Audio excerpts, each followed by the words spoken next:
The first book of Samuel, otherwise called the first book of the Kings.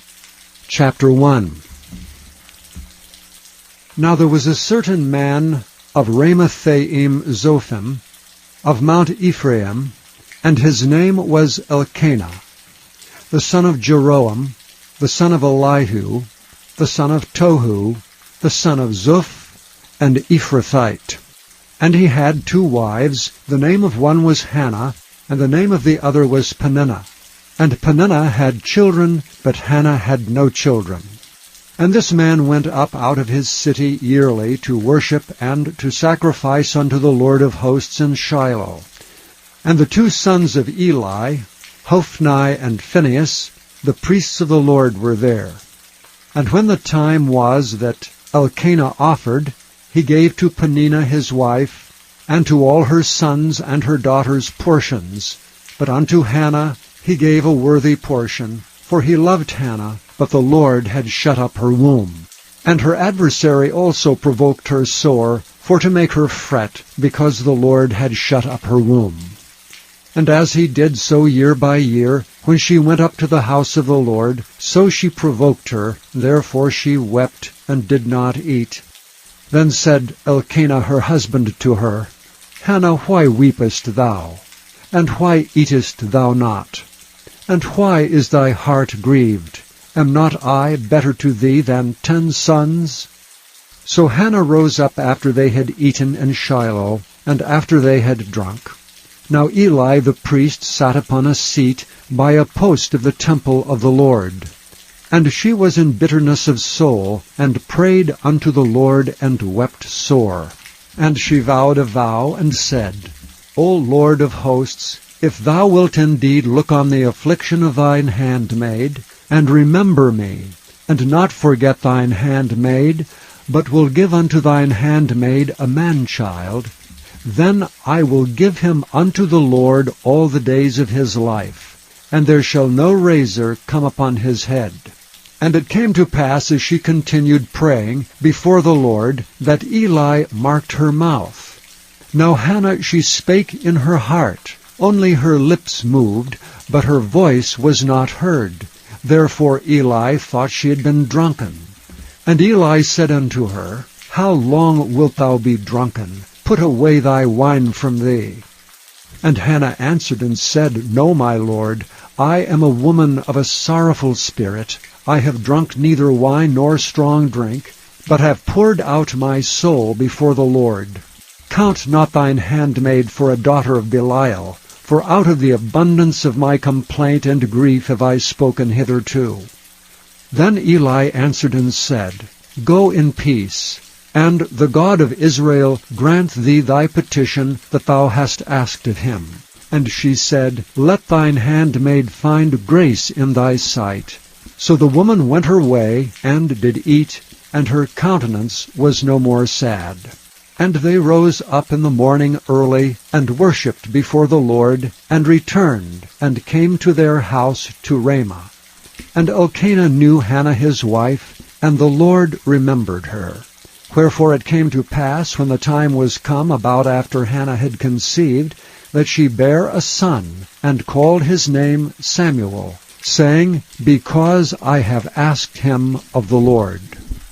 And the man Elkanah and all his house went up to offer unto the Lord the yearly sacrifice and his vow. But Hannah went not up, for she said unto her husband, I will not go up until the child be weaned, and then I will bring him, that he may appear before the Lord, and there abide forever. And Elkanah her husband said unto her, Do what seemeth thee good. Tarry until thou have weaned him. Only the Lord establish his word. So the woman abode, and gave her son suck until she weaned him. And when she had weaned him, she took him up with her with 3 bullocks, and 1 ephah of flour, and a bottle of wine, and brought him unto the house of the Lord in Shiloh. And the child was young. And they slew a bullock, and brought the child to Eli. And she said, O my Lord, as thy soul liveth, my Lord, I am the woman that stood by thee here praying unto the Lord. For this child I prayed, And the Lord hath given me my petition which I asked of him. Therefore also I have lent him to the Lord. As long as he liveth he shall be lent to the Lord. And he worshipped the Lord there. Chapter 2. And Hannah prayed and said, My heart rejoiceth in the Lord. Mine horn is exalted in the Lord. My mouth is enlarged over mine enemies, because I rejoice in thy salvation. There is none holy as the Lord, for there is none beside thee, neither is there any rock like our God. Talk no more so exceeding proudly. Let not arrogancy come out of your mouth. For the Lord is a God of knowledge, and by him actions are weighed. The bows of the mighty men are broken, and they that stumble are girded with strength. They that were full have hired out themselves for bread, and they that were hungry ceased. So that the barren hath borne 7, and she that hath many children is waxed feeble. The Lord killeth and maketh alive. He bringeth down to the grave, and bringeth up. The Lord maketh poor, and maketh rich. He bringeth low, and lifteth up. He raiseth up the poor out of the dust, and lifteth up the beggar from the dunghill, to set them among princes, and to make them inherit the throne of glory. For the pillars of the earth are the Lord's, and he hath set the world upon them. He will keep the feet of his saints, and the wicked shall be silent in darkness. For by strength shall no man prevail. The adversaries of the Lord shall be broken to pieces. Out of heaven shall he thunder upon them. The Lord shall judge the ends of the earth, and he shall give strength unto his king, and exalt the horn of his anointed. And Elkanah went to Ramah to his house, and the child did minister unto the Lord before Eli the priest. Now the sons of Eli were sons of Belial. They knew not the Lord. And the priest's custom with the people was, that when any man offered sacrifice, the priest's servant came while the flesh was in seething, with a flesh hook of 3 teeth in his hand, and he struck it into the pan, or kettle, or cauldron, or pot. All that the flesh hook brought up the priest took for himself. So they did in Shiloh unto all the Israelites that came thither. Also before they burnt the fat, the priest's servant came, and said to the man that sacrificed, Give flesh to roast for the priest, for he will not have sodden flesh of thee, but raw. And if any man said unto him, Let them not fail to burn the fat presently, and then take as much as thy soul desireth, then he would answer him, Nay, but thou shalt give it me now, and if not, I will take it by force. Wherefore the sin of the young men was very great before the Lord, for men abhorred the offering of the Lord. But Samuel ministered before the Lord, being a child, girded with a linen ephod.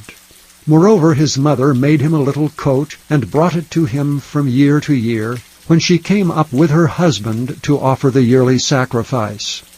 And Eli blessed Elkanah and his wife, and said, The Lord give thee seed of this woman for the loan, which is lent to the Lord.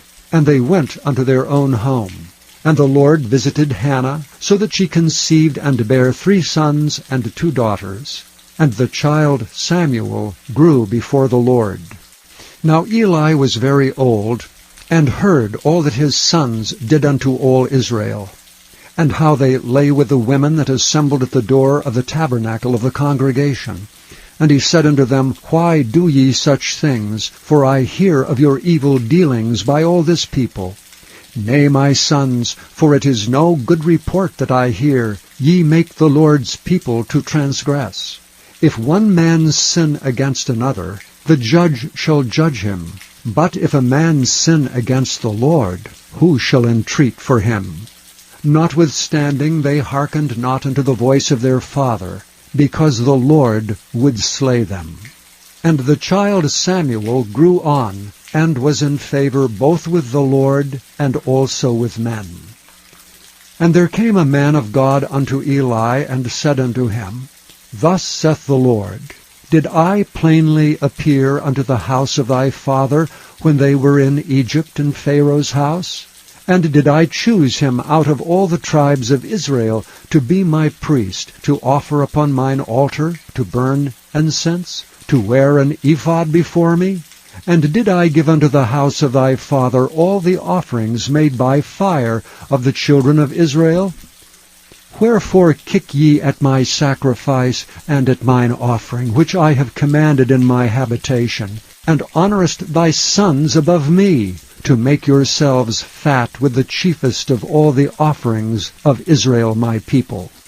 Wherefore the Lord God of Israel saith, I said indeed that thy house and the house of thy father should walk before me forever. But now the Lord saith, Be it far from me, for them that honour me I will honour, and they that despise me shall be lightly esteemed.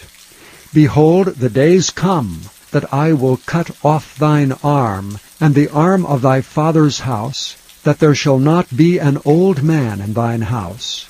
And thou shalt see an enemy in my habitation, and all the wealth which God shall give Israel. And there shall not be an old man in thine house forever.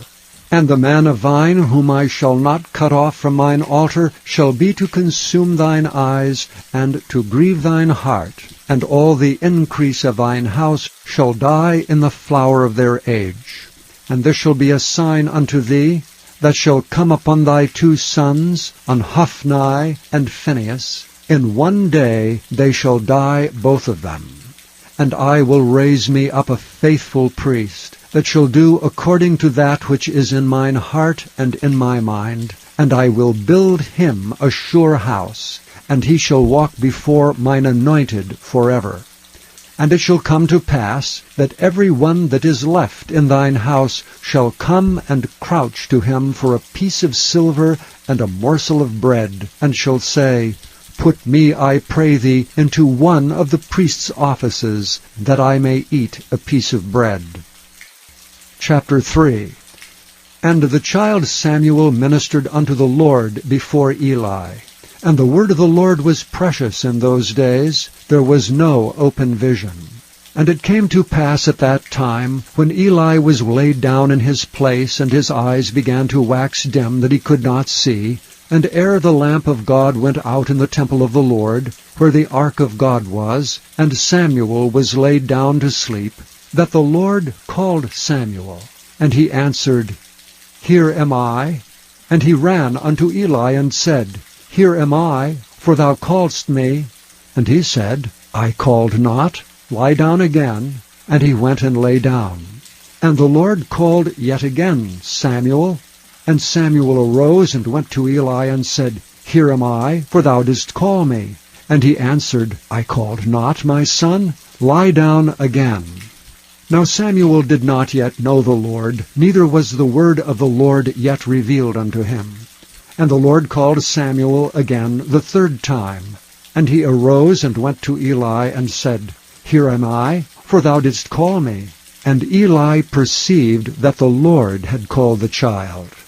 Therefore Eli said unto Samuel, Go, lie down, and it shall be, if he call thee, that thou shalt say, Speak, Lord, for thy servant heareth. So Samuel went and lay down in his place.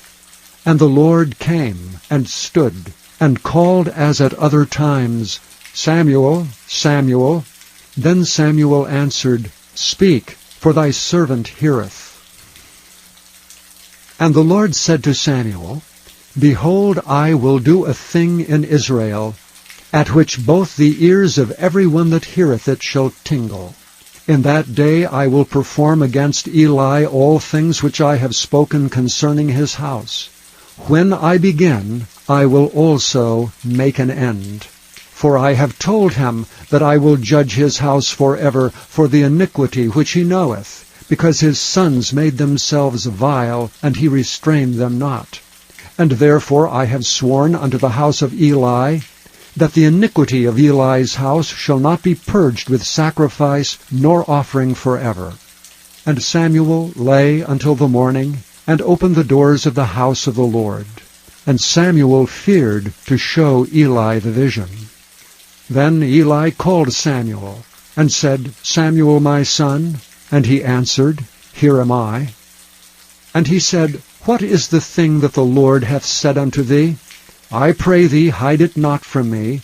God do so to thee, and more also, if thou hide anything from me of all the things that he said unto thee. And Samuel told him every whit, and hid nothing from him. And he said, It is the Lord. Let him do what seemeth him good. And Samuel grew, and the Lord was with him, and did let none of his words fall to the ground. And all Israel from Dan even to Beersheba knew that Samuel was established to be a prophet of the Lord. And the Lord appeared again in Shiloh, for the Lord revealed himself to Samuel in Shiloh by the word of the Lord. Chapter 4. And the word of Samuel came to all Israel. Now Israel went out against the Philistines to battle, and pitched beside Ebenezer, and the Philistines pitched in Aphek. And the Philistines put themselves in array against Israel. And when they joined battle, Israel was smitten before the Philistines, and they slew of the army in the field about 4,000 men. And when the people were come into the camp, the elders of Israel said, Wherefore hath the Lord smitten us today before the Philistines? Let us fetch the ark of the covenant of the Lord out of Shiloh unto us, that when it cometh among us, it may save us out of the hand of our enemies. So the people sent to Shiloh, that they might bring from thence the ark of the covenant of the Lord of hosts, which dwelleth between the cherubims. And the two sons of Eli, Hophni and Phinehas, were there with the ark of the covenant of God. And when the ark of the covenant of the Lord came into the camp, all Israel shouted with a great shout, so that the earth rang again. And when the Philistines heard the noise of the shout, they said, What meaneth the noise of this great shout in the camp of the Hebrews? And they understood that the ark of the Lord was come into the camp. And the Philistines were afraid, for they said, God is come into the camp. And they said, Woe unto us! For there hath not been such a thing heretofore. Woe unto us! Who shall deliver us out of the hand of these mighty gods? These are the gods that smote the Egyptians with all the plagues in the wilderness. Be strong, and quit yourselves like men, O ye Philistines, that ye be not servants unto the Hebrews, as they have been to you. Quit yourselves like men, and fight.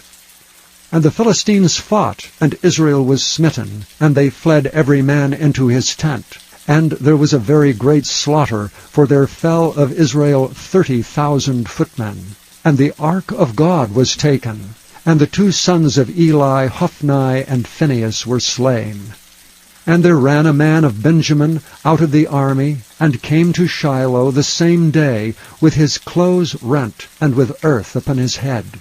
And when he came, lo, Eli sat upon a seat by the wayside watching, for his heart trembled for the ark of God. And when the man came into the city, and told it, all the city cried out. And when Eli heard the noise of the crying, he said, What meaneth the noise of this tumult? And the man came in hastily, and told Eli. Now Eli was 98 years old, and his eyes were dim that he could not see. And the man said unto Eli, I am he that came out of the army, and I fled today out of the army. And he said, What is there done, my son? And the messenger answered and said, Israel is fled before the Philistines, and there hath been also a great slaughter among the people, and thy two sons also. Hophni and Phinehas are dead, and the ark of God is taken. And it came to pass, when he made mention of the ark of God, that he fell from off the seat backward by the side of the gate, and his neck brake, and he died. For he was an old man, and heavy, and he had judged Israel 40 years. And his daughter-in-law, Phinehas' wife, was with child, near to be delivered. And when she heard the tidings that the ark of God was taken, and that her father-in-law and her husband were dead, she bowed herself and travailed, for her pains came upon her. And about the time of her death, the women that stood by her said unto her, Fear not, for thou hast borne a son. But she answered not, neither did she regard it. And she named the child Ichabod, saying, The glory is departed from Israel, because the ark of God was taken, and because of her father-in-law and her husband. And she said, The glory is departed from Israel, for the ark of God is taken. Chapter 5. And the Philistines took the ark of God, and brought it from Ebenezer unto Ashdod. When the Philistines took the ark of God, they brought it into the house of Dagon, and set it by Dagon. And when they of Ashdod arose early on the morrow, behold, Dagon was fallen upon his face to the earth before the ark of the Lord. And they took Dagon, and set him in his place again. And when they arose early on the morrow morning, behold, Dagon was fallen upon his face to the ground before the ark of the Lord, and the head of Dagon and both the palms of his hands were cut off upon the threshold. Only the stump of Dagon was left to him. Therefore neither the priests of Dagon, nor any that came into Dagon's house, tread on the threshold of Dagon in Ashdod unto this day. But the hand of the Lord was heavy upon them of Ashdod, and he destroyed them, and smote them with emerods, even Ashdod and the coasts thereof. And when the men of Ashdod saw that it was so, they said, The ark of the God of Israel shall not abide with us, for his hand is sore upon us, and upon Dagon our God. They sent therefore and gathered all the lords of the Philistines unto them, and said, What shall we do with the ark of the God of Israel? And they answered, Let the ark of the God of Israel be carried about unto Gath. And they carried the ark of the God of Israel about thither. And it was so, that after they had carried it about, the hand of the Lord was against the city with a very great destruction. And he smote the men of the city, both small and great, and they had emerods in their secret parts. Therefore they sent the ark of God to Ekron. And it came to pass, as the ark of God came to Ekron, that the Ekronites cried out, saying, They have brought about the ark of the God of Israel to us to slay us and our people. So they sent and gathered together all the lords of the Philistines, and said, Send away the ark of the God of Israel, and let it go again to his own place, that it slay us not and our people. For there was a deadly destruction throughout all the city. The hand of God was very heavy there. And the men that died not were smitten with the emerods, and the cry of the city went up to heaven. Chapter 6. And the ark of the Lord was in the country of the Philistines 7 months. And the Philistines called for the priests and the diviners, saying, What shall we do to the ark of the Lord? Tell us wherewith we shall send it to his place. And they said, If ye send away the ark of the God of Israel, send it not empty, but in any wise return him a trespass offering. Then ye shall be healed, and it shall be known to you why his hand is not removed from you. Then said they, What shall be the trespass offering which we shall return to him?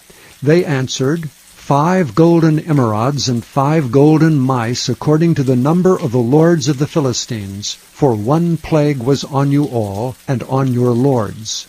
Wherefore ye shall make images of your emerods, and images of your mice that mar the land, and ye shall give glory unto the God of Israel. Peradventure he will lighten his hand from off you, and from off your gods, and from off your land. Wherefore then do ye harden your hearts, as the Egyptians and Pharaoh hardened their hearts? When he had wrought wonderfully among them, did they not let the people go, and they departed? Now therefore make a new cart, and take 2 milk kine, on which there hath come no yoke, and tie the kine to the cart, and bring their calves home from them. And take the ark of the Lord, and lay it upon the cart, and put the jewels of gold, which ye return him for a trespass offering, in a coffer by the side thereof, and send it away that it may go. And see if it goeth up by the way of his own coast to Bethshemesh, then he hath done us this great evil. But if not, we shall know that it is not his hand that smote us, it was a chance that happened to us. And the men did so. and took 2 milch kine, and tied them to the cart, and shut up their calves at home. And they laid the ark of the Lord upon the cart, and the coffer with the mice of gold, and the images of their emerods. Kine took the straight way to the way of Bethshemesh, and went along the highway, lowing as they went, and turned not aside to the right hand or to the left. And the lords of the Philistines went after them unto the borders of Bethshemesh. And they of Bethshemesh were reaping their wheat harvest in the valley. And they lifted up their eyes, and saw the ark, and rejoiced to see it. And the cart came into the field of Joshua, a Bethshemite, and stood there, where there was a great stone. And they clave the wood of the cart, and offered the kine a burnt offering unto the Lord. And the Levites took down the ark of the Lord, and the coffer that was with it, wherein the jewels of gold were, and put them on the great stone. And the men of Bethshemesh offered burnt offerings and sacrificed sacrifices the same day unto the Lord. And when the 5 lords of the Philistines had seen it, they returned to Ekron the same day. And these are the golden emerods which the Philistines returned for a trespass offering unto the Lord. For Ashdod 1, for Gaza 1, for Askelon 1, for Gath 1, for Ekron 1. And the golden mice according to the number of all the cities of the Philistines, belonging to the 5 lords, both of fenced cities and of country villages, even unto the great stone of Abel, whereon they set down the ark of the Lord, which stone remaineth unto this day in the field of Joshua the Bethshemite. And he smote the men of Bethshemesh, because they had looked into the ark of the Lord. Even he smote of the people 50,010 men. And the people lamented, because the Lord had smitten many of the people with a great slaughter. And the men of Bethshemesh said, Who is able to stand before this holy Lord God? And to whom shall he go up from us? And they sent messengers to the inhabitants of Kirjath-jearim, saying, The Philistines have brought again the ark of the Lord. Come ye down, and fetch it up to you. Chapter 7. And the men of Kirjath-jearim came, and fetched up the ark of the Lord, and brought it into the house of Amminadab in the hill, and sanctified Eleazar his son to keep the ark of the Lord. And it came to pass, while the ark abode in Kirjath-jearim, that the time was long, for it was 20 years, and all the house of Israel lamented after the Lord. And Samuel spake unto all the house of Israel, saying, If ye do return unto the Lord with all your hearts, then put away the strange gods, and Ashtaroth from among you, and prepare your hearts unto the Lord, and serve him only, and he will deliver you out of the hand of the Philistines. Then the children of Israel did put away Baalim and Ashtaroth, and served the Lord only. And Samuel said, Gather all Israel to Mizpah, and I will pray for you unto the Lord. And they gathered together to Mizpah, and drew water, and poured it out before the Lord, and fasted on that day, and said there, We have sinned against the Lord. And Samuel judged the children of Israel in Mizpah. And when the Philistines heard that the children of Israel were gathered together to Mizpah, the lords of the Philistines went up against Israel. And when the children of Israel heard it, they were afraid of the Philistines. And the children of Israel said to Samuel, Cease not to cry unto the Lord our God for us, that he will save us out of the hand of the Philistines. And Samuel took a sucking lamb, and offered it for a burnt offering holy unto the Lord. And Samuel cried unto the Lord for Israel, and the Lord heard him. And as Samuel was offering up the burnt offering, the Philistines drew near to battle against Israel. But the Lord thundered with a great thunder on that day upon the Philistines, and discomfited them, and they were smitten before Israel. And the men of Israel went out of Mizpah, and pursued the Philistines, and smote them, until they came under Bethkar. Then Samuel took a stone, and set it between Mizpah and Shen, and called the name of it Ebenezer, saying, Hitherto hath the Lord helped us. So the Philistines were subdued, and they came no more into the coast of Israel, and the hand of the Lord was against the Philistines all the days of Samuel. And the cities which the Philistines had taken from Israel were restored to Israel, from Ekron even unto Gath. And the coast thereof did Israel deliver out of the hands of the Philistines. And there was peace between Israel and the Amorites. And Samuel judged Israel all the days of his life. And he went from year to year in circuit to Bethel and Gilgal and Mizpah, and judged Israel in all those places.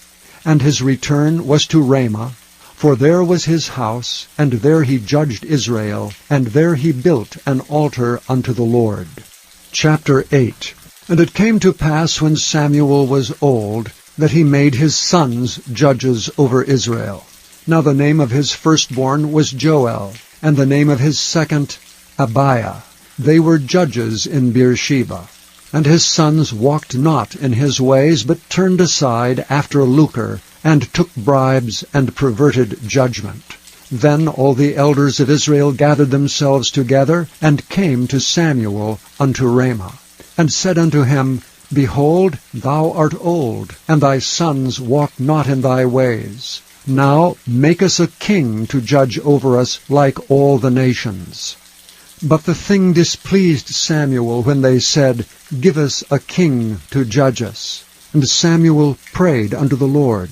And the Lord said unto Samuel, Hearken unto the voice of the people in all that they say unto thee, for they have not rejected thee, but they have rejected me, that I should not reign over them. According to all the works which they have done since the day that I brought them up out of Egypt, even unto this day, wherewith they have forsaken me, and served other gods, so do they also unto thee. Now therefore hearken unto their voice. Howbeit, yet protest solemnly unto them, and show them the manner of the king that shall reign over them. And Samuel told all the words of the Lord unto the people that asked of him a king. And he said, This will be the manner of the king that shall reign over you. He will take your sons, and appoint them for himself for his chariots, and to be his horsemen, and some shall run before his chariots. And he will appoint him captains over thousands, and captains over 50s, and will set them to ear his ground, and to reap his harvest, and to make his instruments of war, and instruments of his chariots. And he will take your daughters to be confectionaries, and to be cooks, and to be bakers. And he will take your fields, and your vineyards, and your oliveyards, even the best of them, and give them to his servants. And he will take the tenth of your seed, and of your vineyards, and give to his officers, and to his servants. And he will take your menservants, and your maidservants, and your goodliest young men, and your asses, and put them to his work. He will take the tenth of your sheep, and ye shall be his servants. And ye shall cry out in that day because of your king, which ye shall have chosen you. And the Lord will not hear you in that day. Nevertheless the people refused to obey the voice of Samuel. And they said, Nay, but we will have a king over us, that we also may be like all the nations, and that our king may judge us, and go out before us, and fight our battles. And Samuel heard all the words of the people, and he rehearsed them in the ears of the Lord. And the Lord said to Samuel, Hearken unto their voice, and make them a king. And Samuel said unto the men of Israel, Go ye every man unto his city. Chapter 9.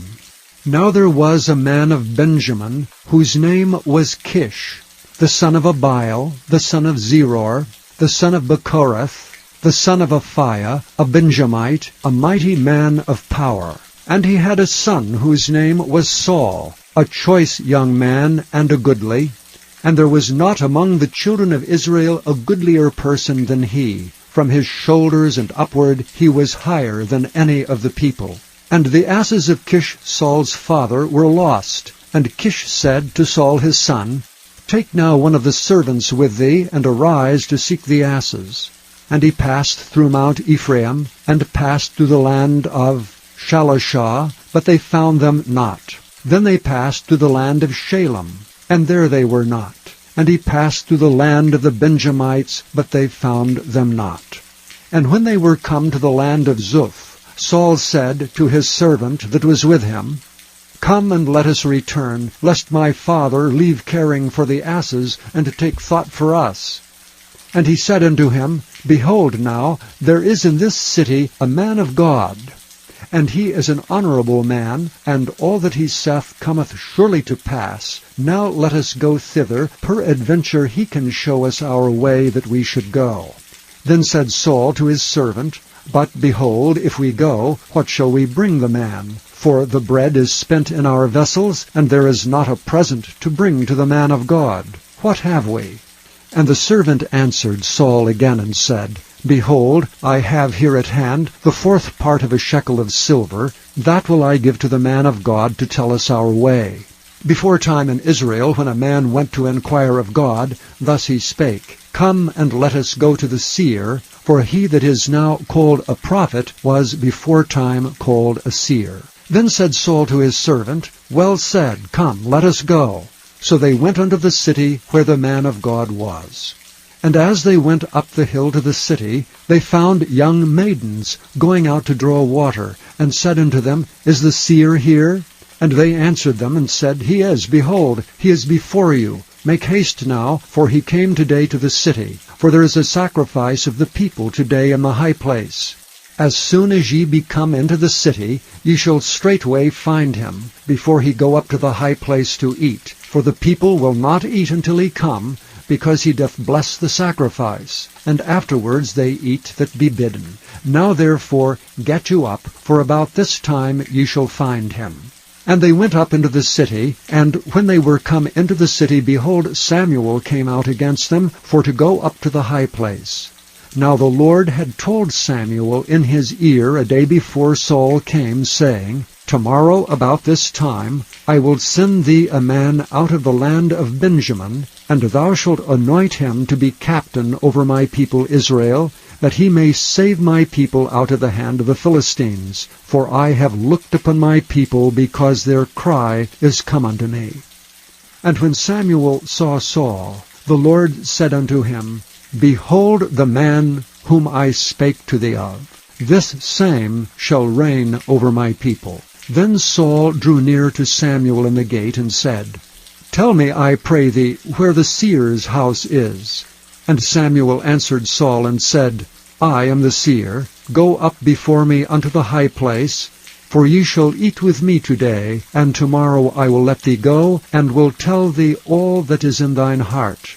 And as for thine asses that were lost 3 days ago, set not thy mind on them, for they are found. And on whom is all the desire of Israel? Is it not on thee and on thy father's house? And Saul answered and said, Am not I a Benjamite, of the smallest of the tribes of Israel, and my family the least of all the families of the tribe of Benjamin? Wherefore then speakest thou so to me? And Samuel took Saul and his servant, and brought them into the parlor, and made them sit in the chiefest place among them that were bidden, which were about 30 persons. And Samuel said unto the cook, Bring the portion which I gave thee, of which I said unto thee, Set it by thee. And the cook took up the shoulder, and that which was upon it, and set it before Saul. And Samuel said, Behold that which is left, set it before thee, and eat. For unto this time hath it been kept for thee, since I said, I have invited the people. So Saul did eat with Samuel that day. And when they were come down from the high place unto the city, Samuel communed with Saul upon the top of the house. And they rose early, and it came to pass about the spring of the day, that Samuel called Saul to the top of the house, saying, Up, that I may send thee away. And Saul arose, and they went out both of them, he and Samuel, abroad. And as they were going down to the end of the city, Samuel said to Saul, Bid the servant pass on before us. And he passed on. But stand thou still a while, that I may show thee the word of God. Chapter 10. Then Samuel took a vial of oil, and poured it upon his head, and kissed him, and said, Is it not because the Lord hath anointed thee to be captain over his inheritance? When thou art departed from me today, then thou shalt find 2 men by Rachel's sepulchre in the border of Benjamin at Zelah. And they will say unto thee, The asses which thou wentest to seek are found, and lo, thy father hath left the care of the asses, and sorroweth for you, saying, What shall I do for my son? Then shalt thou go on forward from thence, and thou shalt come to the plain of Tabor, and there shall meet thee 3 men going up to God, to Bethel, one carrying 3 kids, and another carrying 3 loaves of bread, and another carrying a bottle of wine. And they will salute thee, and give thee 2 loaves of bread, which thou shalt receive of their hands. After that thou shalt come to the hill of God, where is the garrison of the Philistines. And it shall come to pass, when thou art come thither to the city, that thou shalt meet a company of prophets coming down from the high place, with a psaltery, and a tabret, and a pipe, and a harp before them, and they shall prophesy. And the Spirit of God will come upon thee. And thou shalt prophesy with them, and thou shalt be turned into another man. And let it be, when these signs are come unto thee, that thou do as occasion serve thee, for God is with thee.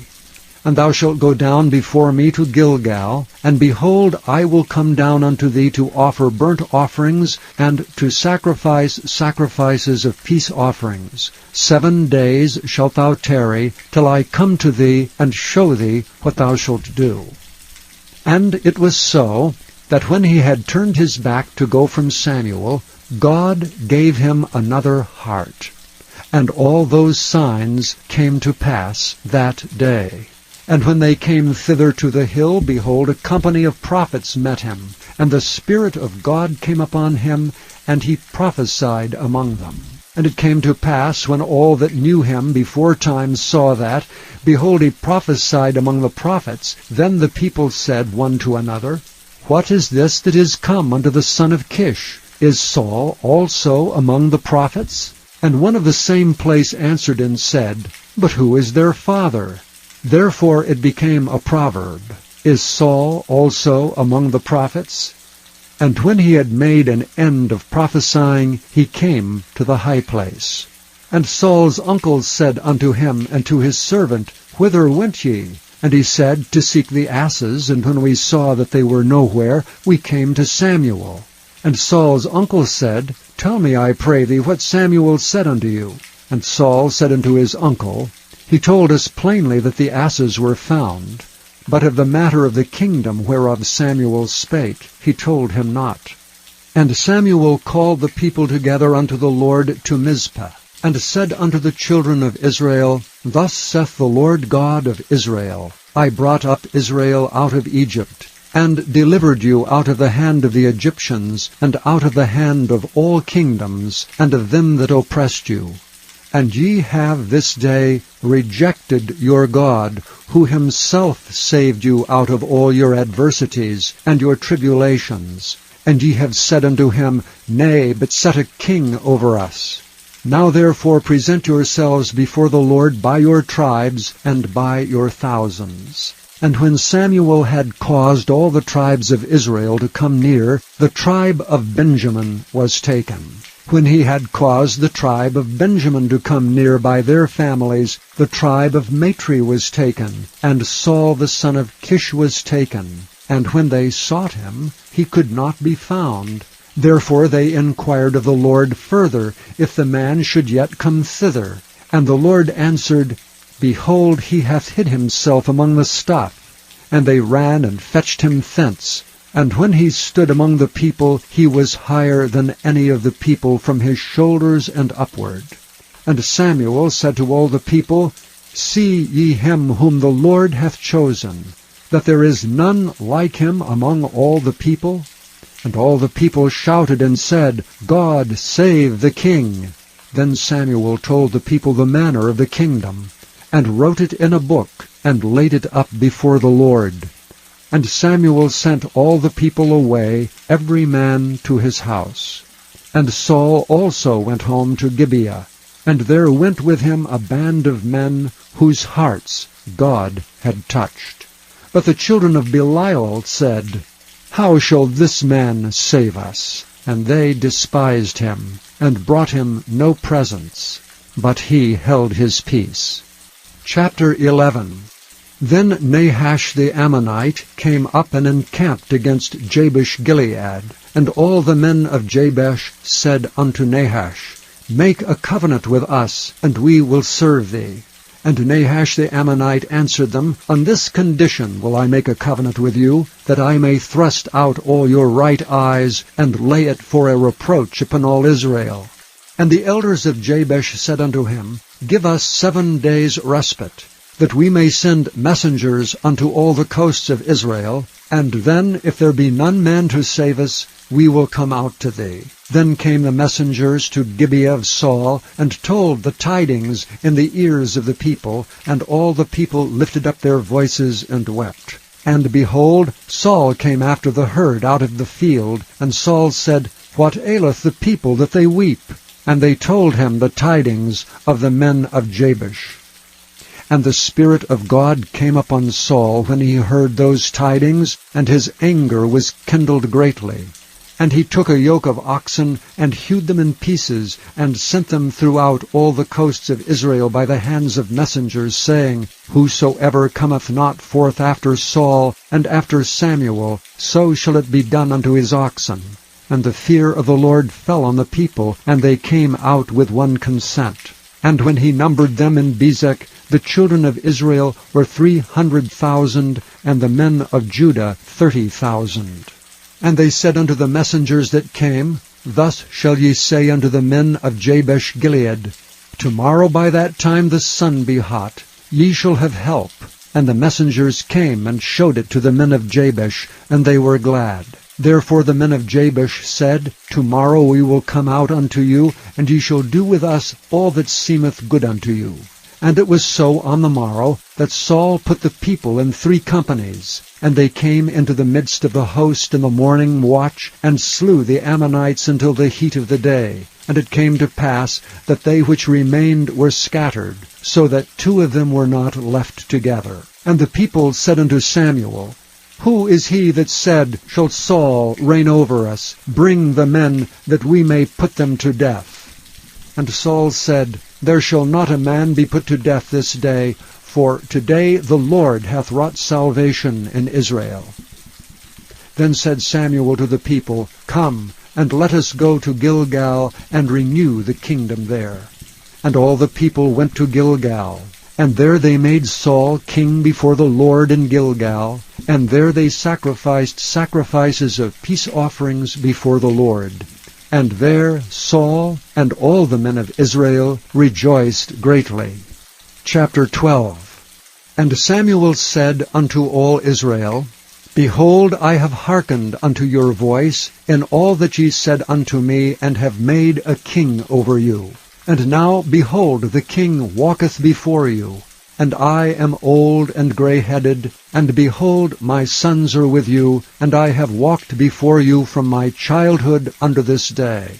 Behold, here I am, witness against me before the Lord and before his anointed. Whose ox have I taken? Or whose ass have I taken? Or whom have I defrauded? Whom have I oppressed? Or of whose hand have I received any bribe to blind mine eyes therewith? And I will restore it you. And they said, Thou hast not defrauded us, nor oppressed us, neither hast thou taken aught of any man's hand. And he said unto them, The Lord is witness against you, and his anointed is witness this day, that ye have not found aught in my hand. And they answered, He is witness. And Samuel said unto the people, It is the Lord that advanced Moses and Aaron, and that brought your fathers up out of the land of Egypt. Now therefore stand still, that I may reason with you before the Lord of all the righteous acts of the Lord which he did to you and to your fathers. When Jacob was come into Egypt, and your fathers cried unto the Lord, then the Lord sent Moses and Aaron, which brought forth your fathers out of Egypt, and made them dwell in this place. And when they forgat the Lord their God, he sold them into the hand of Sisera, captain of the host of Hazor, and into the hand of the Philistines, and into the hand of the king of Moab, and they fought against them. And they cried unto the Lord, and said, We have sinned, because we have forsaken the Lord, and have served Baalim and Ashtaroth. But now deliver us out of the hand of our enemies, and we will serve thee. And the Lord sent Jerubbaal, and Bedan, and Jephthah, and Samuel, and delivered you out of the hand of your enemies, on every side, and ye dwelled safe. And when ye saw that Nahash, the king of the children of Ammon, came against you, ye said unto me, Nay, but a king shall reign over us, when the Lord your God was your king. Now therefore behold the king whom ye have chosen, and whom ye have desired, and behold, the Lord hath set a king over you. If ye will fear the Lord, and serve him, and obey his voice, and not rebel against the commandment of the Lord, then shall both ye and also the king that reigneth over you continue, following the Lord your God. But if ye will not obey the voice of the Lord, but rebel against the commandment of the Lord, then shall the hand of the Lord be against you, as it was against your fathers. Now therefore stand and see this great thing which the Lord will do before your eyes. Is it not wheat harvest today? I will call unto the Lord, and he shall send thunder and rain, that ye may perceive and see that your wickedness is great, which ye have done in the sight of the Lord in asking you a king. So Samuel called unto the Lord, and the Lord sent thunder and rain that day, and all the people greatly feared the Lord and Samuel. And all the people said unto Samuel, Pray for thy servants unto the Lord thy God, that we die not. For we have added unto all our sins this evil, to ask us a king. And Samuel said unto the people, Fear not. Ye have done all this wickedness, yet turn not aside from following the Lord, but serve the Lord with all your heart. And turn ye not aside, for then should ye go after vain things, which cannot profit nor deliver, for they are vain. For the Lord will not forsake his people for his great name's sake, because it hath pleased the Lord to make you his people. Moreover, as for me, God forbid that I should sin against the Lord in ceasing to pray for you. But I will teach you the good and the right way. Only fear the Lord, and serve him in truth with all your heart. For consider how great things he hath done for you. But if ye shall still do wickedly, ye shall be consumed, both ye and your king. Chapter 13. Saul reigned 1 year, and when he had reigned 2 years over Israel, Saul chose him 3,000 men of Israel, whereof 2,000 were with Saul in Michmash and in Mount Bethel, and 1,000 were with Jonathan in Gibeah of Benjamin. And the rest of the people he sent every man to his tent. And Jonathan smote the garrison of the Philistines that was in Geba, and the Philistines heard of it. And Saul blew the trumpet throughout all the land, saying, Let the Hebrews hear. And all Israel heard say that Saul had smitten a garrison of the Philistines, and that Israel also was had in abomination with the Philistines. And the people were called together after Saul to Gilgal. And the Philistines gathered themselves together to fight with Israel, 30,000 chariots and 6,000 horsemen, and people as the sand which is on the seashore in multitude. And they came up and pitched in Michmash eastward from Bethaven. When the men of Israel saw that they were in a strait, for the people were distressed, then the people did hide themselves in caves, and in thickets, and in rocks, and in high places, and in pits. And some of the Hebrews went over Jordan to the land of Gad and Gilead. As for Saul, he was yet in Gilgal, and all the people followed him trembling. And he tarried 7 days according to the set time that Samuel had appointed. But Samuel came not to Gilgal, and the people were scattered from him. And Saul said, Bring hither a burnt offering to me, and peace offerings. And he offered the burnt offering. And it came to pass that as soon as he had made an end of offering the burnt offering, behold, Samuel came. And Saul went out to meet him, that he might salute him. And Samuel said, What hast thou done? And Saul said, Because I saw that the people were scattered from me, and that thou camest not within the days appointed, and that the Philistines gathered themselves together at Michmash, therefore said I, The Philistines will come down now upon me to Gilgal, and I have not made supplication unto the Lord. I forced myself therefore, and offered a burnt offering. And Samuel said to Saul, Thou hast done foolishly. Thou hast not kept the commandment of the Lord thy God, which he commanded thee. For now would the Lord have established thy kingdom upon Israel forever. But now thy kingdom shall not continue. The Lord hath sought him a man after his own heart, and the Lord hath commanded him to be captain over his people, because thou hast not kept that which the Lord commanded thee. And Samuel arose and gat him up from Gilgal unto Gibeah of Benjamin. And Saul numbered the people that were present with him, about 600 men. And Saul and Jonathan his son, and the people that were present with him, abode in Gibeah of Benjamin. But the Philistines encamped in Michmash. And the spoilers came out of the camp of the Philistines in 3 companies. 1 company turned unto the way that leadeth to Ophrah, unto the land of Shual. And another company turned the way to Beth-horon. And another company turned to the way of the border that looketh to the valley of Zeboim, toward the wilderness. Now there was no smith found throughout all the land of Israel. For the Philistines said, Lest the Hebrews make them swords or spears. But all the Israelites went down to the Philistines to sharpen every man his share, and his coulter, and his axe, and his mattock. Yet they had a file for the mattocks, and for the coulters, and for the forks, and for the axes, and to sharpen the goads. So it came to pass in the day of battle, that there was neither sword nor spear found in the hand of any of the people that were with Saul and Jonathan, but with Saul and with Jonathan his son was there found. And the garrison of the Philistines went out to the passage of Michmash. Chapter 14. Now it came to pass upon a day that Jonathan the son of Saul said unto the young man that bare his armor, Come and let us go over to the Philistines' garrison that is on the other side. But he told not his father.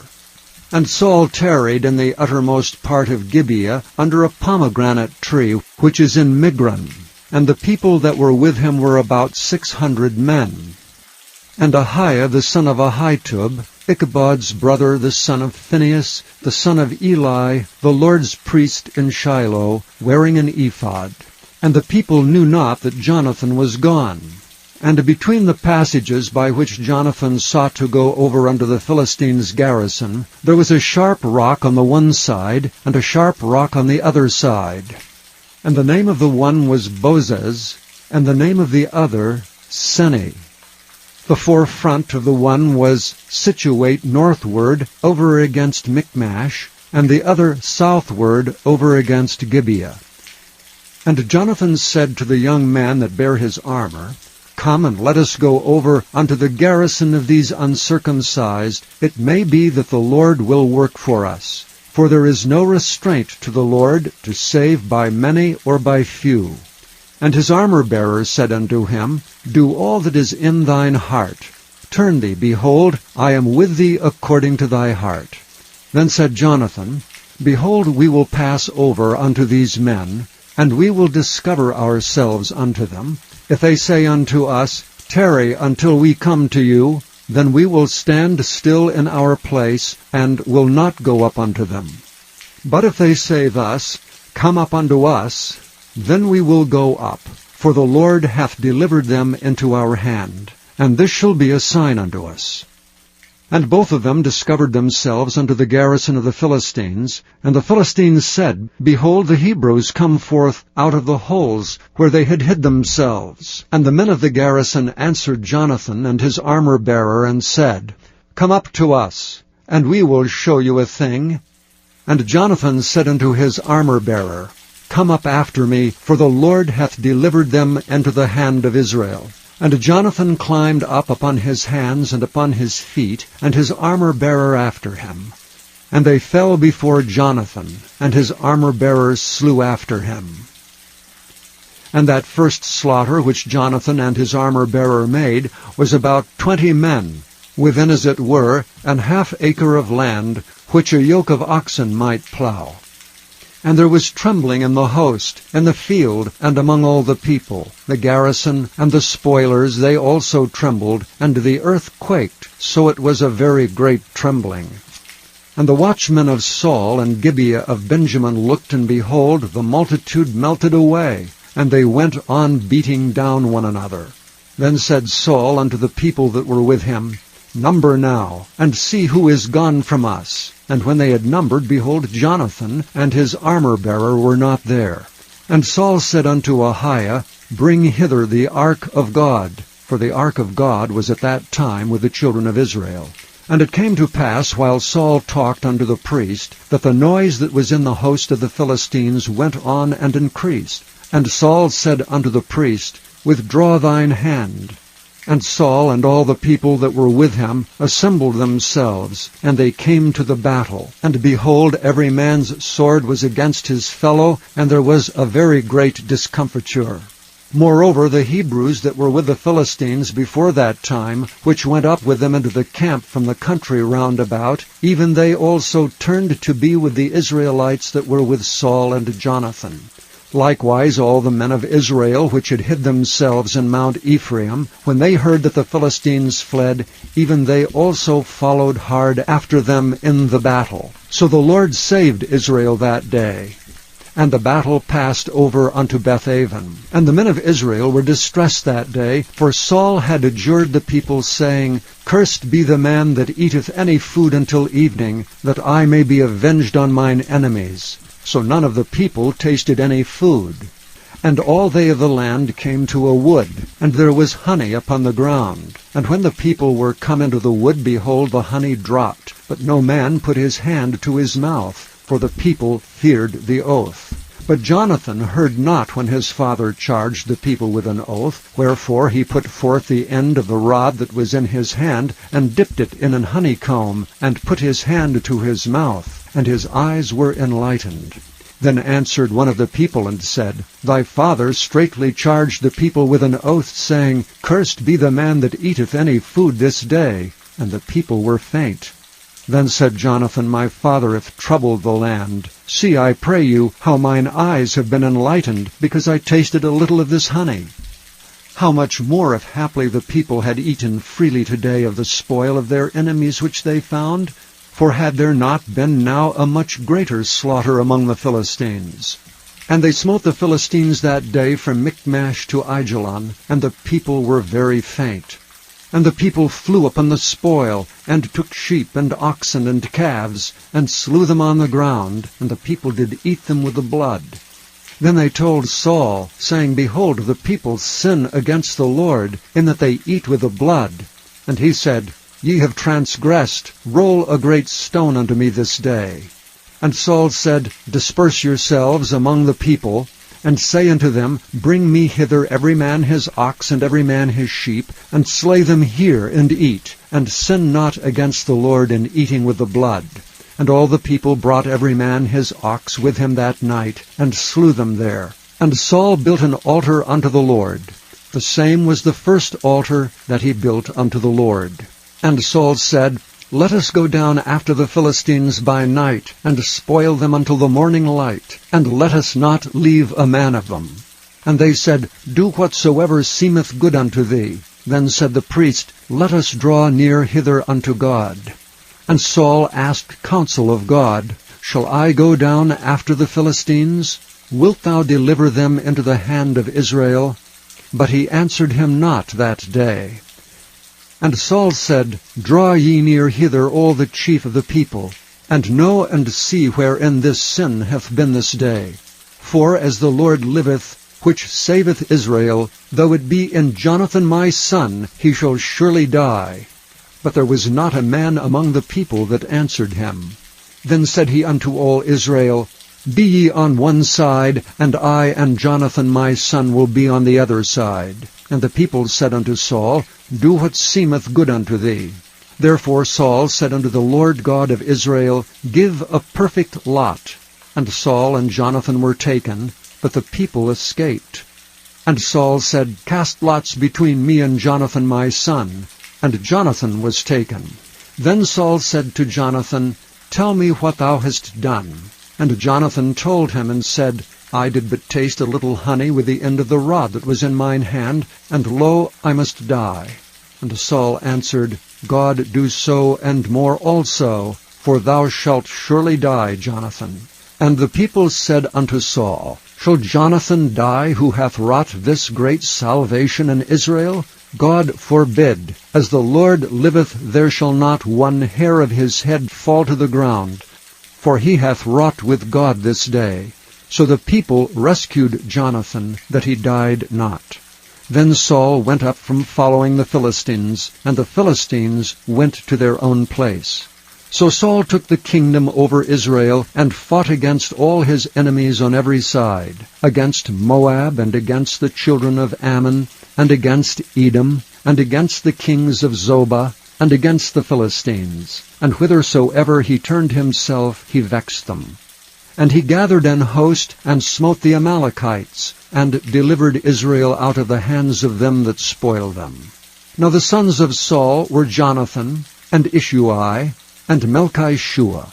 And the names of his 2 daughters were these, the name of the firstborn Merab, and the name of the younger Michal. And the name of Saul's wife was Ahinoam, the daughter of Ahimaaz. And the name of the captain of his host was Abner, the son of Ner, Saul's uncle. And Kish was the father of Saul, and Ner the father of Abner was the son of Abiel. And there was sore war against the Philistines all the days of Saul. And when Saul saw any strong man or any valiant man, he took him unto him. Chapter 15. Samuel also said unto Saul, The Lord sent me to anoint thee to be king over his people, over Israel. Now therefore hearken thou unto the voice of the words of the Lord. Thus saith the Lord of hosts, I remember that which Amalek did to Israel, how he laid wait for him in the way when he came up from Egypt. Now go and smite Amalek, and utterly destroy all that they have, and spare them not, but slay both man and woman, infant and suckling, ox and sheep, camel and ass. And Saul gathered the people together, and numbered them in Telaim, 200,000 footmen, and 10,000 men of Judah. And Saul came to a city of Amalek, and laid wait in the valley. And Saul said unto the Kenites, Go, depart, get you down from among the Amalekites, lest I destroy you with them. For ye showed kindness to all the children of Israel when they came up out of Egypt. So the Kenites departed from among the Amalekites. And Saul smote the Amalekites from Havilah until thou comest to Shur, that is over against Egypt. And he took Agag, the king of the Amalekites, alive, and utterly destroyed all the people with the edge of the sword. But Saul and the people spared Agag, and the best of the sheep, and of the oxen, and of the fatlings, and the lambs, and all that was good, and would not utterly destroy them. But everything that was vile and refuse, that they destroyed utterly. Then came the word of the Lord unto Samuel, saying, It repenteth me that I have set up Saul to be king, for he is turned back from following me, and hath not performed my commandments. And it grieved Samuel, and he cried unto the Lord all night. And when Samuel rose early to meet Saul in the morning, it was told Samuel, saying, Saul came to Carmel, and behold, he set him up a place, and is gone about, and passed on, and gone down to Gilgal. And Samuel came to Saul, And Saul said unto him, Blessed be thou of the Lord, I have performed the commandment of the Lord. And Samuel said, What meaneth then this bleating of the sheep in mine ears, and the lowing of the oxen which I hear? And Saul said, They have brought them from the Amalekites, for the people spared the best of the sheep and the oxen to sacrifice unto the Lord thy God, and the rest we have utterly destroyed. Then Samuel said unto Saul, Stay, and I will tell thee what the Lord hath said to me this night. And he said unto him, Say on. And Samuel said, When thou wast little in thine own sight, wast thou not made the head of the tribes of Israel, and the Lord anointed thee king over Israel? And the Lord sent thee on a journey, and said, Go and utterly destroy the sinners, the Amalekites, and fight against them until they be consumed. Wherefore then didst thou not obey the voice of the Lord, but didst fly upon the spoil, and didst bring evil in the sight of the Lord? And Saul said unto Samuel, Yea, I have obeyed the voice of the Lord, and have gone the way which the Lord sent me, and have brought Agag the king of Amalek, and have utterly destroyed the Amalekites.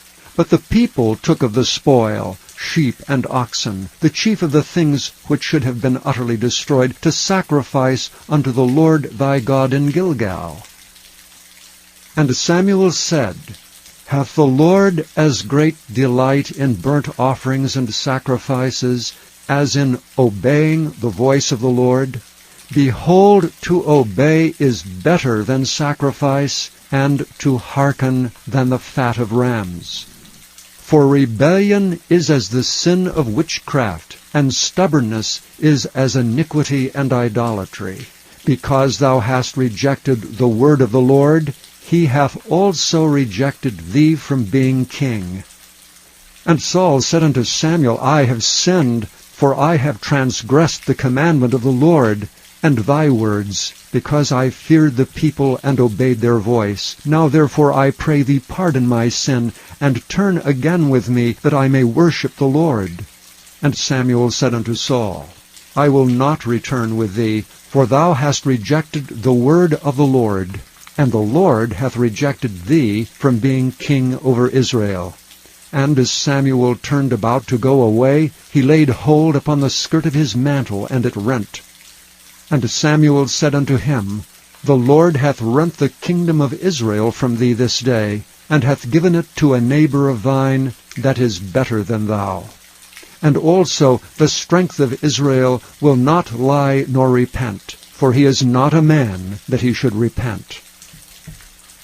Then he said, I have sinned, yet honor me now, I pray thee, before the elders of my people and before Israel, and turn again with me, that I may worship the Lord thy God. So Samuel turned again after Saul, and Saul worshipped the Lord.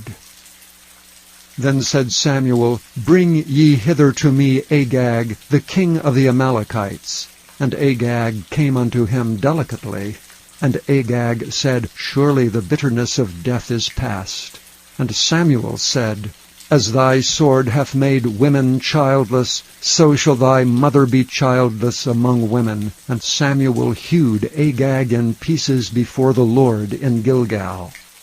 Then Samuel went to Ramah, and Saul went up to his house in Gibeah of Saul. And Samuel came no more to see Saul until the day of his death.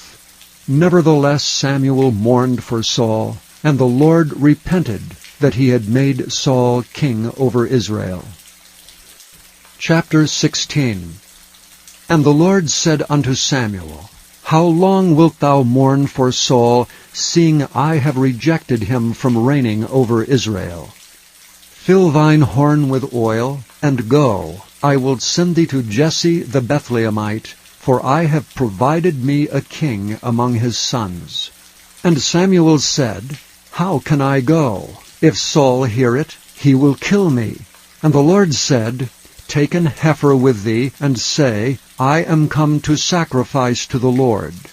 And call Jesse to the sacrifice, and I will show thee what thou shalt do. and thou shalt anoint unto me him whom I name unto thee. And Samuel did that which the Lord spake, and came to Bethlehem. And the elders of the town trembled at his coming, and said, Comest thou peaceably? And he said, Peaceably. I am come to sacrifice unto the Lord. Sanctify yourselves, and come with me to the sacrifice. And he sanctified Jesse and his sons, and called them to the sacrifice. And it came to pass, when they were come, that he looked on Eliab, and said, Surely the Lord's anointed is before him. But the Lord said unto Samuel, Look not on his countenance, or on the height of his stature, because I have refused him. For the Lord seeth not as man seeth. For man looketh on the outward appearance, but the Lord looketh on the heart. Then Jesse called Abinadab, and made him pass before Samuel. And he said, Neither hath the Lord chosen this.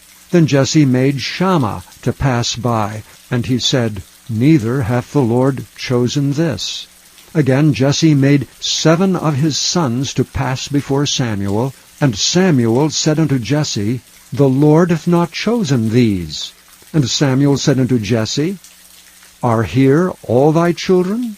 And he said, There remaineth yet the youngest, and behold, he keepeth the sheep.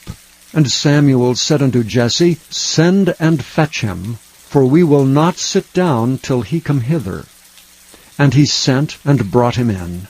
Now he was ruddy, and withal of a beautiful countenance, and goodly to look to. And the Lord said, Arise, anoint him, for this is he. Then Samuel took the horn of oil, and anointed him in the midst of his brethren. And the Spirit of the Lord came upon David from that day forward. So Samuel rose up, and went to Ramah. But the Spirit of the Lord departed from Saul, and an evil spirit from the Lord troubled him. And Saul's servants said unto him, Behold, now an evil spirit from God troubleth thee. Let our Lord now command thy servants, which are before thee, to seek out a man who is a cunning player on an harp. And it shall come to pass, when the evil spirit from God is upon thee, that he shall play with his hand, and thou shalt be well. And Saul said unto his servants, Provide me now a man that can play well, and bring him to me. Then answered one of the servants, and said, Behold, I have seen a son of Jesse the Bethlehemite, that is cunning in playing, and a mighty valiant man, and a man of war, and prudent in matters, and a comely person, and the Lord is with him. Wherefore Saul sent messengers unto Jesse, and said, Send me David thy son, which is with the sheep. And Jesse took an ass laden with bread, and a bottle of wine, and a kid, and sent them by David his son unto Saul. And David came to Saul, and stood before him. And he loved him greatly, and he became his armor-bearer. And Saul sent to Jesse, saying, Let David, I pray thee, stand before me, for he hath found favor in my sight. And it came to pass, when the evil spirit from God was upon Saul, that David took an harp and played with his hand. So Saul was refreshed, and was well, and the evil spirit departed from him.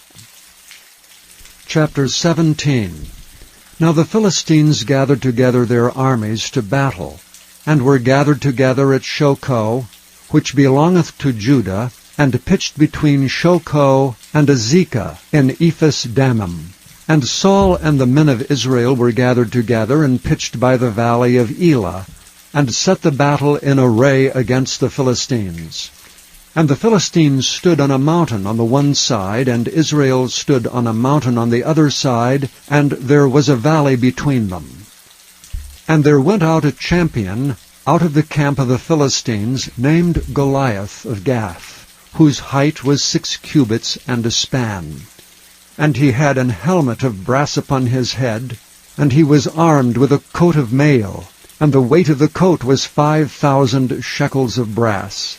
And he had greaves of brass upon his legs, and a target of brass between his shoulders. And the staff of his spear was like a weaver's beam, And his spear's head weighed 600 shekels of iron, and one bearing a shield went before him. And he stood and cried unto the armies of Israel, and said unto them, Why are ye come out to set your battle in array? Am not I a Philistine, and ye servants to Saul? Choose you a man for you, and let him come down to me. If he be able to fight with me and to kill me, then will we be your servants. But if I prevail against him and kill him, then shall ye be our servants and serve us. And the Philistines said, I defy the armies of Israel this day. Give me a man, that we may fight together. When Saul and all Israel heard those words of the Philistine, they were dismayed and greatly afraid. Now David was the son of that Ephrathite of Bethlehem, Judah, whose name was Jesse. And he had 8 sons, and the man went among men for an old man in the days of Saul. And the 3 eldest sons of Jesse went and followed Saul to the battle. And the names of his 3 sons that went to the battle were Eliab the firstborn, and next unto him Abinadab, and the third Shammah. And David was the youngest, and the 3 eldest followed Saul. But David went and returned from Saul to feed his father's sheep at Bethlehem. And the Philistine drew near morning and evening, and presented himself 40 days. And Jesse said unto David his son, Take now for thy brethren an ephah of this parched corn, and these 10 loaves, and run to the camp to thy brethren. And carry these 10 cheeses unto the captain of their 1,000, and look how thy brethren fare, and take their pledge. Now Saul and they, and all the men of Israel, were in the valley of Elah fighting with the Philistines. And David rose up early in the morning, and left the sheep with a keeper, and took and went as Jesse had commanded him. And he came to the trench as the host was going forth to the fight, and shouted for the battle. For Israel and the Philistines had put the battle in array, army against army. And David left his carriage in the hand of the keeper of the carriage, and ran into the army, and came, and saluted his brethren. And as he talked with them, behold, there came up the champion, the Philistine of Gath, Goliath by name, out of the armies of the Philistines, and spake according to the same words. And David heard them. And all the men of Israel, when they saw the man, fled from him, and were sore afraid. And the men of Israel said, Have ye seen this man that is come up? Surely to defy Israel is he come up. And it shall be that the man who killeth him, the king will enrich him with great riches, and will give him his daughter, and make his father's house free in Israel. And David spake to the men that stood by him, saying, What shall be done to the man that killeth this Philistine, and taketh away the reproach from Israel? For who is this uncircumcised Philistine, that he should defy the armies of the living God? And the people answered him after this manner, saying, So shall it be done to the man that killeth him. And Eliab his eldest brother heard when he spake unto the men, and Eliab's anger was kindled against David, and he said, Why camest thou down hither? And with whom hast thou left those few sheep in the wilderness? I know thy pride and the naughtiness of thine heart, for thou art come down that thou mightest see the battle. And David said, What have I now done? Is there not a cause? And he turned from him toward another, and spake after the same manner. And the people answered him again after the former manner. And when the words were heard which David spake, they rehearsed them before Saul, and he sent for him. And David said to Saul, Let no man's heart fail because of him. Thy servant will go and fight with this Philistine. And Saul said to David, Thou art not able to go against this Philistine to fight with him, for thou art but a youth, and he is a man of war from his youth. And David said unto Saul, Thy servant kept his father's sheep, and there came a lion and a bear, and took a lamb out of the flock. And I went out after him, and smote him, and delivered it out of his mouth. And when he rose against me, I caught him by his beard, and smote him, and slew him. Thy servant slew both the lion and the bear. And this uncircumcised Philistine shall be as one of them, seeing he hath defied the armies of the living God. David said moreover, The Lord that delivered me out of the paw of the lion, and out of the paw of the bear, he will deliver me out of the hand of this Philistine. And Saul said unto David, Go, and the Lord be with thee. And Saul armed David with his armor, and he put an helmet of brass upon his head. Also he armed him with a coat of mail. And David girded his sword upon his armor, and he essayed to go, for he had not proved it. And David said unto Saul, I cannot go with these, for I have not proved them. And David put them off him. And he took his staff in his hand, and he chose him 5 smooth stones out of the brook, and put them in a shepherd's bag which he had, even in a scrip. And his sling was in his hand, and he drew near to the Philistine. And the Philistine came on, and drew near unto David, and the man that bare the shield went before him. And when the Philistine looked about and saw David, he disdained him, for he was but a youth, and ruddy, and of a fair countenance. And the Philistine said unto David, Am I a dog, that thou comest to me with staves? And the Philistine cursed David by his gods. And the Philistine said to David, Come to me, and I will give thy flesh unto the fowls of the air, and to the beasts of the field. Then said David to the Philistine, Thou comest to me with a sword, and with a spear, and with a shield. But I come to thee with the name of the Lord of hosts, the God of the armies of Israel, whom thou hast defied. This day will the Lord deliver thee into mine hand, and I will smite thee, and take thine head from thee, and I will give the carcasses of the host of the Philistines this day unto the fowls of the air, and to the wild beasts of the earth, that all the earth may know that there is a God in Israel. And all this assembly shall know that the Lord saveth not with sword and spear, for the battle is the Lord's, and he will give you into our hands. And it came to pass, when the Philistine arose and came and drew nigh to meet David, that David hasted and ran toward the army to meet the Philistine. And David put his hand in his bag, and took thence a stone, and slang it, and smote the Philistine in his forehead, that the stone sunk into his forehead, and he fell upon his face to the earth. So David prevailed over the Philistine with a sling and with a stone, and smote the Philistine, and slew him. But there was no sword in the hand of David. Therefore David ran, and stood upon the Philistine, and took his sword, and drew it out of the sheath thereof, and slew him, and cut off his head therewith. And when the Philistines saw their champion was dead, they fled. And the men of Israel and of Judah arose and shouted, and pursued the Philistines until thou come to the valley, and to the gates of Ekron. And the wounded of the Philistines fell down by the way to Shaaraim, even unto Gath and unto Ekron. And the children of Israel returned from chasing after the Philistines, and they spoiled their tents. And David took the head of the Philistine, and brought it to Jerusalem. But he put his armor in his tent. And when Saul saw David go forth against the Philistine, he said unto Abner, the captain of the host, Abner, whose son is this youth? And Abner said, As thy soul liveth, O king, I cannot tell. And the king said, Inquire thou whose son the stripling is. And as David returned from the slaughter of the Philistine, Abner took him, and brought him before Saul with the head of the Philistine in his hand. And Saul said to him, Whose son art thou, thou young man? And David answered, I am the son of thy servant Jesse the Bethlehemite. Chapter 18. And it came to pass, when he had made an end of speaking unto Saul, that the soul of Jonathan was knit with the soul of David, and Jonathan loved him as his own soul.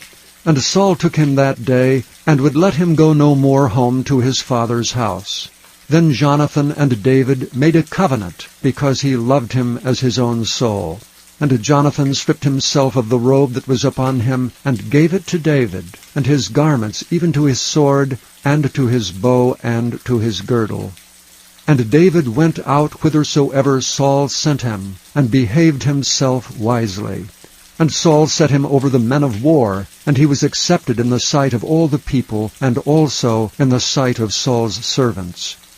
And it came to pass, as they came, when David was returned from the slaughter of the Philistines, that the women came out of all cities of Israel, singing and dancing, to meet King Saul with tabrets, with joy and with instruments of music. And the women answered one another as they played, and said, Saul hath slain his thousands, and David his 10,000s. And Saul was very wroth, and the saying displeased him. And he said, They have ascribed unto David 10,000s, and to me they have ascribed but thousands. And what can he have more but the kingdom? And Saul eyed David from that day and forward. And it came to pass on the morrow, that the evil spirit from God came upon Saul. And he prophesied in the midst of the house, and David played with his hand as at other times, and there was a javelin in Saul's hand. And Saul cast the javelin, for he said, I will smite David even to the wall with it. And David avoided out of his presence twice. And Saul was afraid of David, because the Lord was with him, and he was departed from Saul. Therefore Saul removed him from him, and made him his captain over 1,000.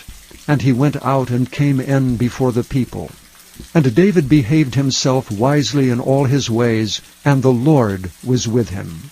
Wherefore when Saul saw that he behaved himself very wisely, he was afraid of him. But all Israel and Judah loved David, because he went out and came in before them. And Saul said to David, Behold my daughter Merab, her will I give thee to wife, only be thou valiant for me, and fight the Lord's battles. For Saul said, Let not mine hand be upon him, but let the hand of the Philistines be upon him. And David said unto Saul, Who am I? And what is my life or my father's family in Israel, that I should be son-in-law to the king? But it came to pass at the time when Merab, Saul's daughter, should have been given to David, that he was given unto Adriel the Maholathite to wife. And Michal, Saul's daughter, loved David, and they told Saul, and the thing pleased him. And Saul said, I will give him her, that she may be a snare to him, and that the hand of the Philistines may be against him. Wherefore Saul said to David, Thou shalt this day be my son-in-law in the one of the twain. And Saul commanded his servants, saying, Commune with David secretly, and say, Behold, the king hath delight in thee, and all his servants love thee. Now therefore be the king's son-in-law. And Saul's servants spake those words in the ears of David. And David said, Seemeth it to you a light thing to be a king's son-in-law, seeing that I am a poor man, and lightly esteemed? And the servants of Saul told him, saying, On this manner spake David. And Saul said, Thus shall ye say to David, The king desireth not any dowry, but 100 foreskins of the Philistines, to be avenged of the king's enemies. But Saul thought to make David fall by the hand of the Philistines. And when his servants told David these words, it pleased David well to be the king's son-in-law, and the days were not expired. Wherefore David arose and went, he and his men, and slew of the Philistines 200 men. And David brought their foreskins, and they gave them in full tale to the king, that he might be the king's son-in-law. And David gave him Michal his daughter to wife. And Saul saw and knew that the Lord was with David, and that Michal, Saul's daughter, loved him. And Saul was yet the more afraid of David, and Saul became David's enemy continually. Then the princes of the Philistines went forth, and it came to pass, after they went forth, that David behaved himself more wisely than all the servants of Saul, so that his name was much set by. Chapter 19. And Saul spake to Jonathan his son, and to his servants, that they should kill David. But Jonathan, Saul's son, delighted much in David. And Jonathan told David, saying, Saul my father seeketh to kill thee. Now therefore I pray thee, take heed to thyself until the morning, and abide in a secret place, and hide thyself. And I will go out and stand beside my father in the field where thou art, and I will commune with my father of thee, and what I see, that I will tell thee. And Jonathan spake good of David unto Saul his father, and said unto him, Let not the king sin against his servant, against David, because he hath not sinned against thee, and because his works have been to thee ward very good. for he did put his life in his hand, and slew the Philistine. And the Lord wrought a great salvation for all Israel. Thou sawest it, and didst rejoice. Wherefore then wilt thou sin against innocent blood, to slay David without a cause?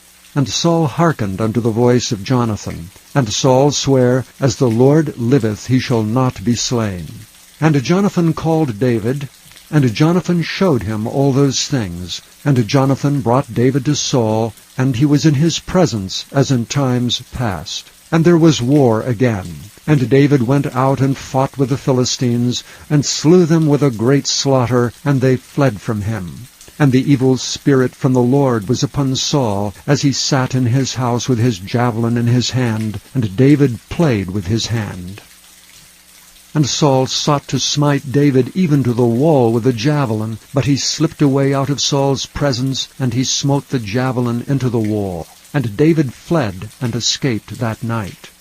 Saul also sent messengers unto David's house to watch him, and to slay him in the morning. And Michal David's wife told him, saying, If thou save not thy life tonight, tomorrow thou shalt be slain. So Michal let David down through a window, and he went and fled, and escaped. And Michal took an image, and laid it in the bed, and put a pillow of goat's hair for his bolster, and covered it with a cloth. And when Saul sent messengers to take David, she said, He is sick. And Saul sent the messengers again to see David, saying, Bring him up to me in the bed, that I may slay him. And when the messengers were come in, behold, there was an image in the bed, with a pillow of goat's hair for his bolster. And Saul said unto Michal, Why hast thou deceived me so, and sent away mine enemy, that he is escaped? And Michal answered Saul, He said unto me, Let me go, why should I kill thee? So David fled and escaped, and came to Samuel to Ramah, and told him all that Saul had done to him. And he and Samuel went and dwelt in Naioth. And it was told Saul, saying, Behold, David is at Naioth in Ramah. And Saul sent messengers to take David. And when they saw the company of the prophets prophesying, and Samuel standing as appointed over them, the Spirit of God was upon the messengers of Saul, and they also prophesied.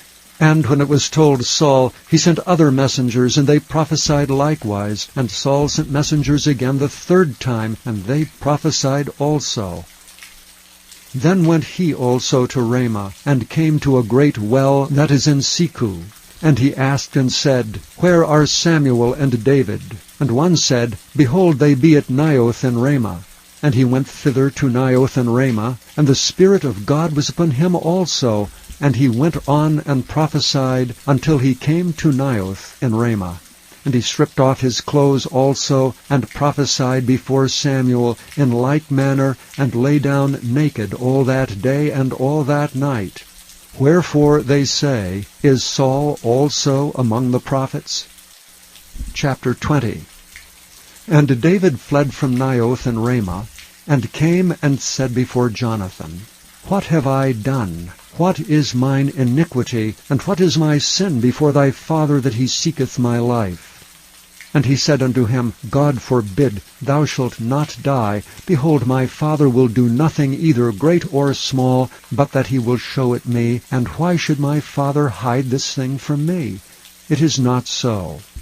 And David sware moreover, and said, Thy father certainly knoweth that I have found grace in thine eyes. And he saith, Let not Jonathan know this, lest he be grieved. But truly as the Lord liveth, and as thy soul liveth, there is but a step between me and death. Then said Jonathan unto David, Whatsoever thy soul desireth, I will even do it for thee. And David said unto Jonathan, Behold, tomorrow is the new moon, and I should not fail to sit with the king at meat.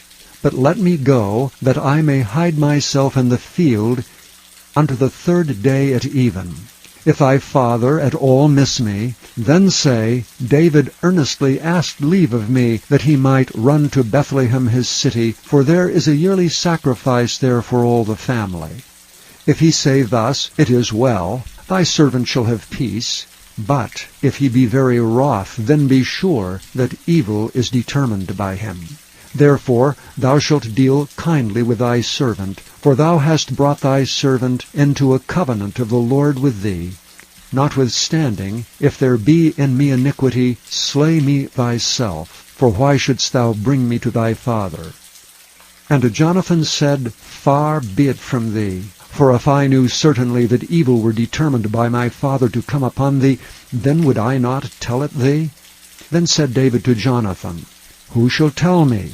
Or what if thy father answer thee roughly? And Jonathan said unto David, Come, and let us go out into the field. And they went out both of them into the field. And Jonathan said unto David, O Lord God of Israel, when I have sounded my father about tomorrow any time, or the third day, and behold, if there be good toward David, and I then send not unto thee, and show it thee, the Lord do so and much more to Jonathan.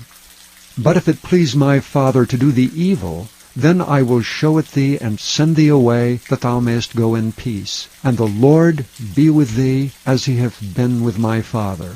And thou shalt not only, while yet I live, show me the kindness of the Lord, that I die not, but also thou shalt not cut off thy kindness from my house forever, no, not when the Lord hath cut off the enemies of David, every one of them from the face of the earth. So Jonathan made a covenant with the house of David, saying, Let the Lord even require it at the hand of David's enemies. And Jonathan caused David to swear again, because he loved him, for he loved him as he loved his own soul. Then Jonathan said to David, Tomorrow is the new moon, and thou shalt be missed, because thy seat will be empty. And when thou hast stayed 3 days, then thou shalt go down quickly, and come to the place where thou didst hide thyself when the business was in hand, and shalt remain by the stone Ezel. And I will shoot 3 arrows on the side thereof, as though I shot at a mark.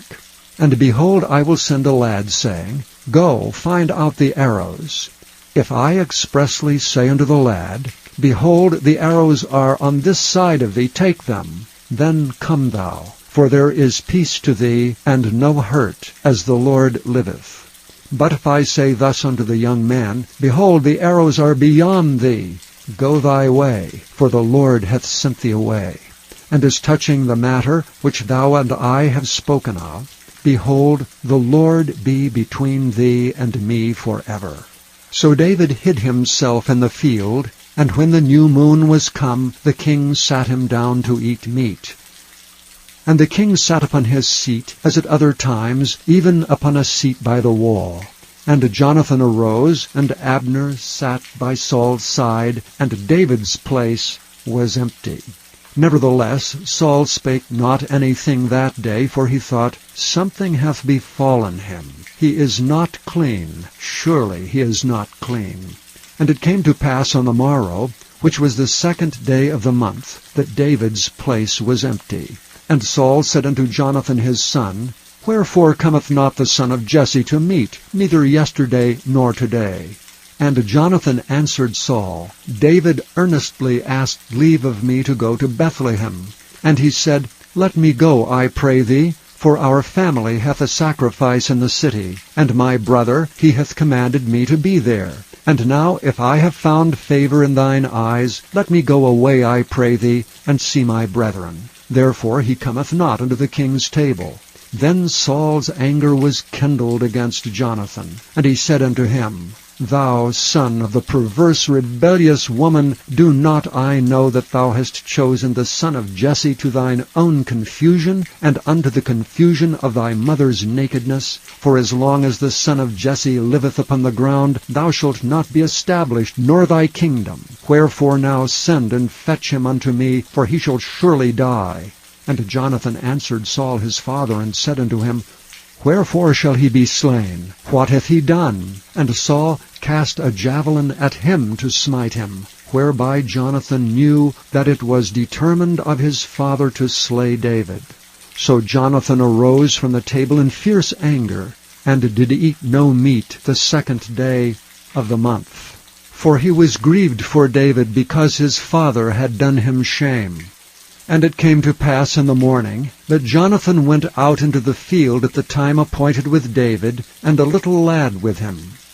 And he said unto his lad, Run, find out now the arrows which I shoot. And as the lad ran, he shot an arrow beyond him. And when the lad was come to the place of the arrow which Jonathan had shot, Jonathan cried after the lad, and said, Is not the arrow beyond thee? And Jonathan cried after the lad, Make speed, haste, stay not. And Jonathan's lad gathered up the arrows, and came to his master. But the lad knew not anything, only Jonathan and David knew the matter. And Jonathan gave his artillery unto his lad, and said unto him, Go carry them to the city. And as soon as the lad was gone, David arose out of a place toward the south, and fell on his face to the ground, and bowed himself 3 times. And they kissed one another, and wept with one another, until David exceeded.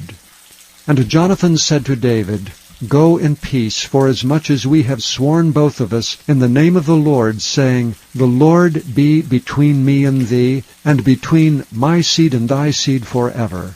And he arose and departed, and Jonathan went into the city. Chapter 21. Then came David to Nob, to Ahimelech the priest. And Ahimelech was afraid at the meeting of David, and said unto him, Why art thou alone, and no man with thee? And David said unto Ahimelech the priest, The king hath commanded me a business, and hath said unto me, Let no man know anything of the business whereabout I send thee, and what I have commanded thee. And I have appointed my servants to such and such a place. Now therefore, what is under thine hand? Give me 5 loaves of bread in mine hand, and what there is present. And the priest answered David and said, There is no common bread under mine hand, but there is hallowed bread, if the young men have kept themselves at least from women. And David answered the priest and said unto him, Of a truth, women have been kept from us about these 3 days, since I came out, and the vessels of the young men are holy, and the bread is in a manner common, yea, though it were sanctified this day in the vessel. So the priest gave him hallowed bread, for there was no bread there but the showbread, that was taken from before the Lord, to put hot bread in the day when it was taken away. Now a certain man of the servants of Saul was there that day, detained before the Lord, and his name was Doeg an Edomite, the chiefest of the herdsmen that belonged to Saul. And David said unto Ahimelech, And is there not here under thine hand spear or sword? For I have neither brought my sword nor my weapons with me, because the king's business required haste. And the priest said, The sword of Goliath the Philistine, whom thou slewest in the valley of Elah, behold, it is here wrapped in a cloth behind the ephod. If thou wilt take that, take it, for there is no other save that here. And David said, There is none like that, give it me. And David arose and fled that day for fear of Saul, and went to Achish the king of Gath. And the servants of Achish said unto him, Is not this David the king of the land? Did they not sing one to another of him in dances, saying, Saul hath slain his thousands, and David his 10,000s? And David laid up these words in his heart, and was sore afraid of Achish the king of Gath. And he changed his behavior before them, and feigned himself mad in their hands, and scrabbled on the doors of the gate, and let his spittle fall down upon his beard. Then said Achish unto his servants, Lo, ye see the man is mad. Wherefore then have ye brought him to me? Have I need of madmen, that ye have brought this fellow to play the madman in my presence? Shall this fellow come into my house? Chapter 22. David therefore departed thence, and escaped to the cave Adullam. And when his brethren and all his father's house heard it, they went down thither to him. And every one that was in distress, and every one that was in debt, and every one that was discontented, gathered themselves unto him, and he became a captain over them. And there were with him about 400 men. And David went thence to Mizpeh of Moab. And he said unto the king of Moab, Let my father and my mother, I pray thee, come forth and be with you, till I know what God will do for me. And he brought them before the king of Moab, and they dwelt with him all the while that David was in the hold. And the prophet Gad said unto David, Abide not in the hold, depart, and get thee into the land of Judah. Then David departed, and came into the forest of Hareth. When Saul heard that David was discovered, and the men that were with him, now Saul abode in Gibeah under a tree in Ramah, having his spear in his hand, and all his servants were standing about him. Then Saul said unto his servants that stood about him, Hear now, ye Benjamites, will the son of Jesse give every one of you fields and vineyards, and make you all captains of thousands and captains of hundreds, that all of you have conspired against me? And there is none that showeth me that my son hath made a league with the son of Jesse? And there is none of you that is sorry for me, or showeth unto me that my son hath stirred up my servant against me to lie in wait, as at this day? Then answered Doeg the Edomite, which was set over the servants of Saul, and said, I saw the son of Jesse coming to Nob, to Ahimelech the son of Ahitub. And he inquired the Lord for him, and gave him victuals, and gave him the sword of Goliath the Philistine. Then the king sent to call Ahimelech the priest, the son of Ahitub, and all his father's house, the priests that were in Nob. And they came all of them to the king. And Saul said, Hear now, thou son of Ahitub. And he answered, Here I am, my lord. And Saul said unto him, Why have ye conspired against me, thou and the son of Jesse, and that thou hast given him bread and a sword, and hast inquired of God for him, that he should rise against me to lie in wait, as at this day? Then Ahimelech answered the king and said, And who is so faithful among all thy servants as David, which is the king's son-in-law, and goeth at thy bidding, and is honorable in thine house? Did I then begin to inquire of God for him? Be it far from me. Let not the king impute anything unto his servant, nor to all the house of my father. For thy servant knew nothing of all this, less or more. And the king said, Thou shalt surely die, Ahimelech, thou and all thy father's house. And the king said unto the footmen that stood about him, Turn and slay the priests of the Lord, because their hand also is with David, and because they knew when he fled, and did not show it to me. But the servants of the king would not put forth their hand to fall upon the priests of the Lord.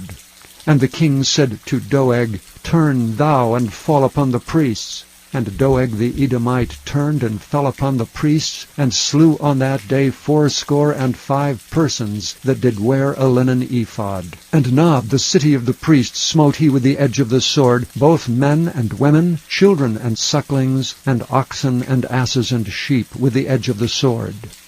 And one of the sons of Ahimelech, the son of Ahitub, named Abiathar, escaped, and fled after David.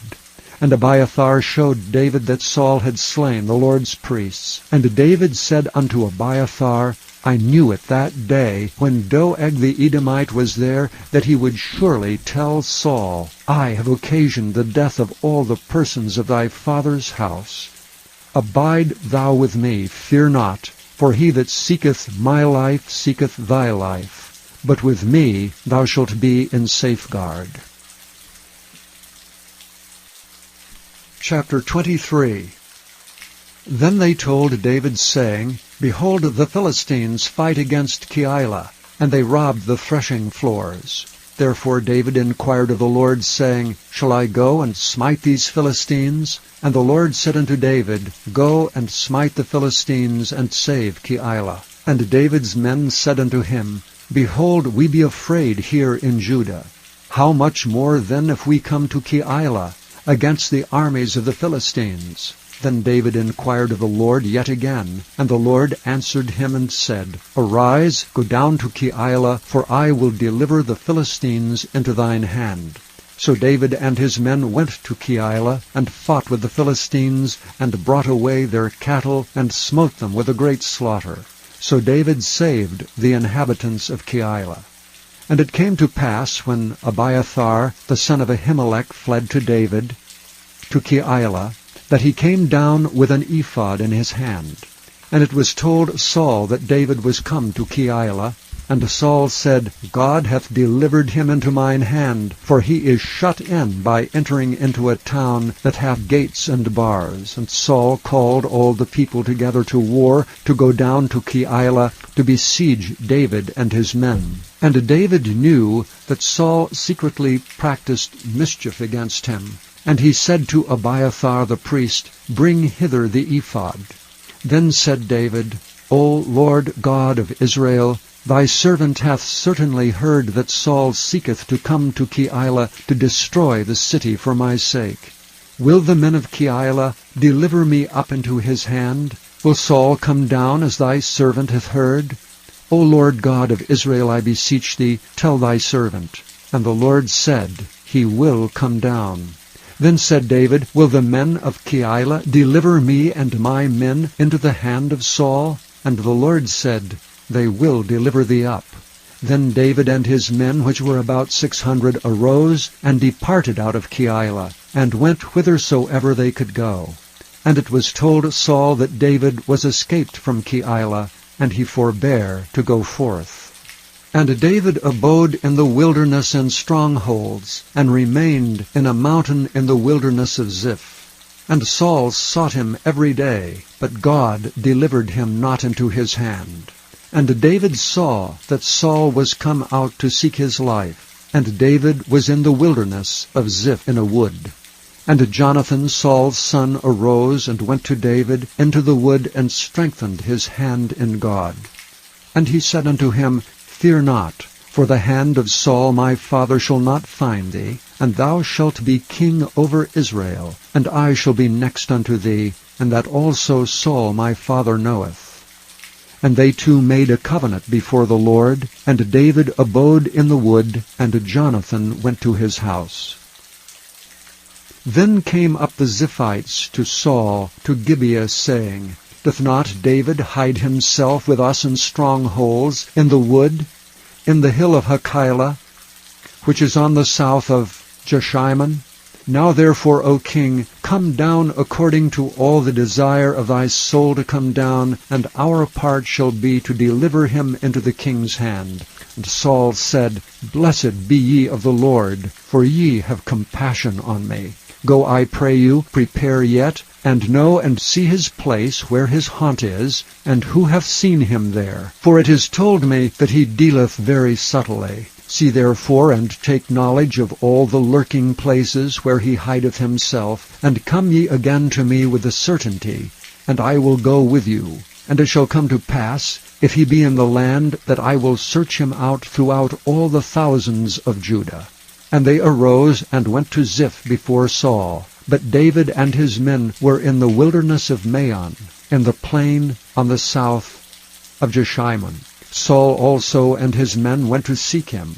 And they told David, wherefore he came down into a rock, and abode in the wilderness of Maon. And when Saul heard that, he pursued after David in the wilderness of Maon.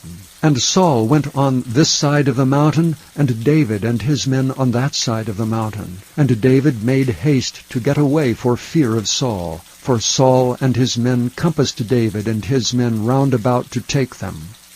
But there came a messenger unto Saul, saying, Haste thee and come, for the Philistines have invaded the land.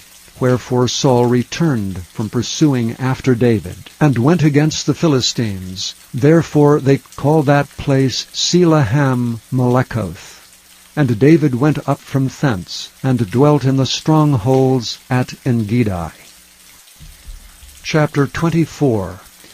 And it came to pass, when Saul was returned from following the Philistines, that it was told him, saying, Behold, David is in the wilderness of Engedi. Then Saul took 3,000 chosen men out of all Israel, and went to seek David and his men upon the rocks of the wild goats. And he came to the sheepcotes by the way, where was a cave. And Saul went in to cover his feet, and David and his men remained in the sides of the cave. And the men of David said unto him, Behold, the day of which the Lord said unto thee, Behold, I will deliver thine enemy into thine hand, that thou mayest do to him as it shall seem good unto thee. Then David arose, and cut off the skirt of Saul's robe privily. And it came to pass afterward that David's heart smote him, because he had cut off Saul's skirt. And he said unto his men, The Lord forbid that I should do this thing unto my master, the Lord's anointed, to stretch forth mine hand against him, seeing he is the anointed of the Lord. So David stayed his servants with these words, and suffered them not to rise against Saul. But Saul rose up out of the cave, and went on his way. David also arose afterward, and went out of the cave, and cried after Saul, saying, My lord the king. And when Saul looked behind him, David stooped with his face to the earth, and bowed himself. And David said to Saul, Wherefore hearest thou men's words, saying, Behold, David seeketh thy hurt? Behold, this day thine eyes have seen how that the Lord had delivered thee today into mine hand in the cave, and some bade me kill thee, but mine eye spared thee. And I said, I will not put forth mine hand against my Lord, for he is the Lord's anointed. Moreover, my father, see the skirt of thy robe in my hand. For in that I cut off the skirt of thy robe, and killed thee not, know thou and see that there is neither evil nor transgression in mine hand, and I have not sinned against thee. Yet thou huntest my soul to take it. The Lord judge between me and thee, and the Lord avenge me of thee, but mine hand shall not be upon thee.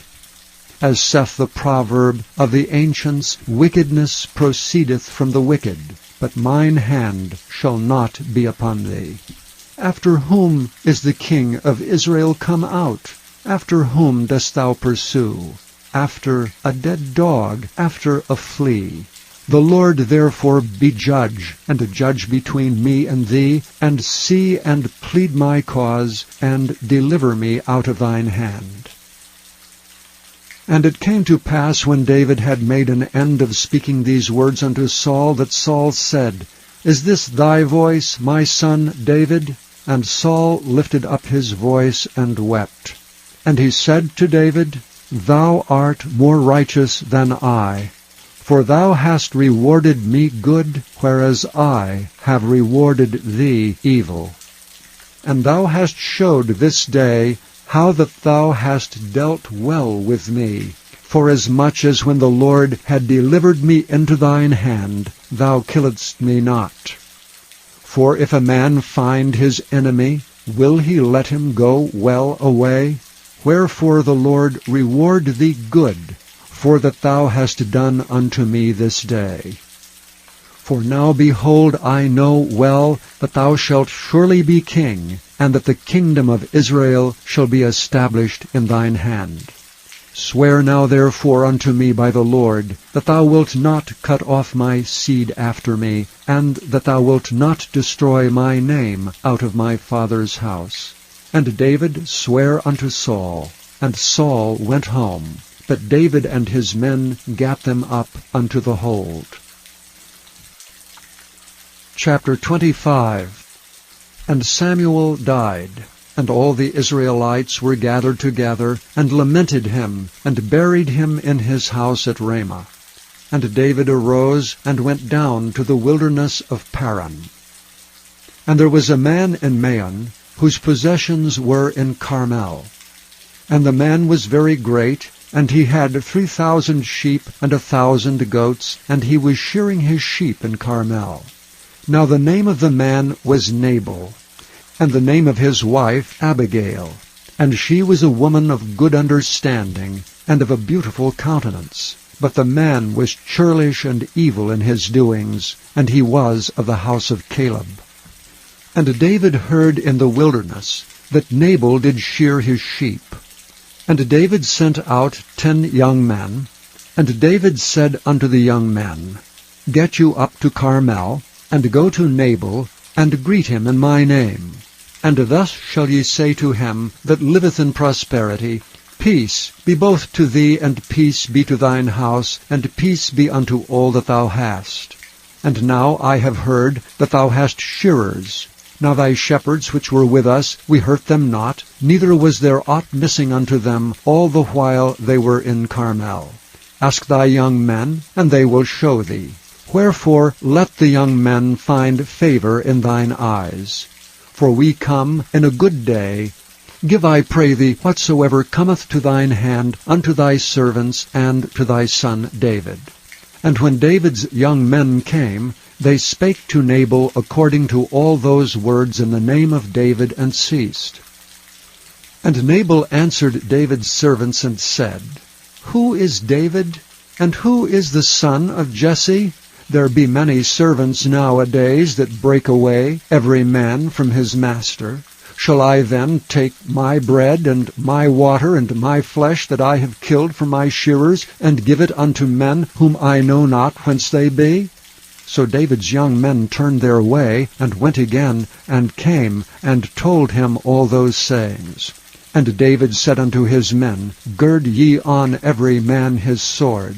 And they girded on every man his sword, and David also girded on his sword. And there went up after David about 400 men, and 200 abode by the stuff. But one of the young men told Abigail, Nabal's wife, saying, Behold, David sent messengers out of the wilderness to salute our master, and he railed on them.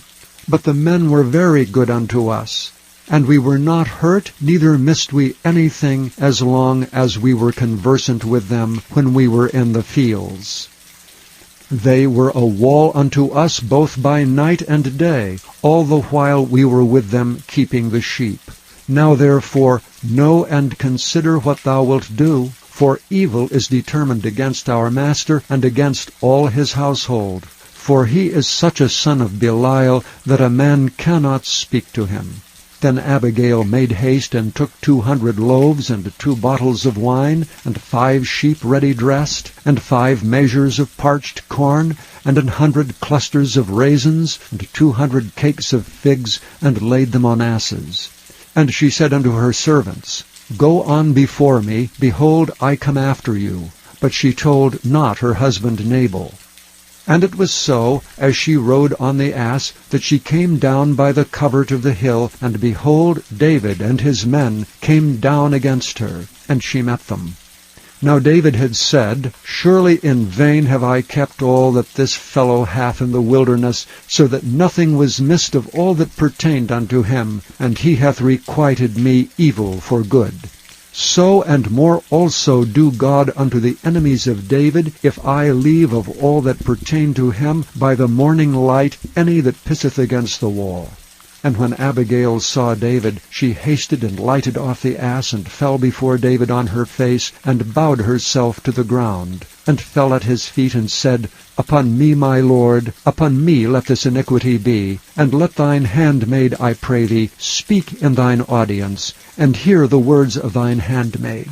Let not my lord, I pray thee, regard this man of Belial, even Nabal, for as his name is, so is he. Nabal is his name, and folly is with him. But I thine handmaid saw not the young men of my lord, whom thou didst send.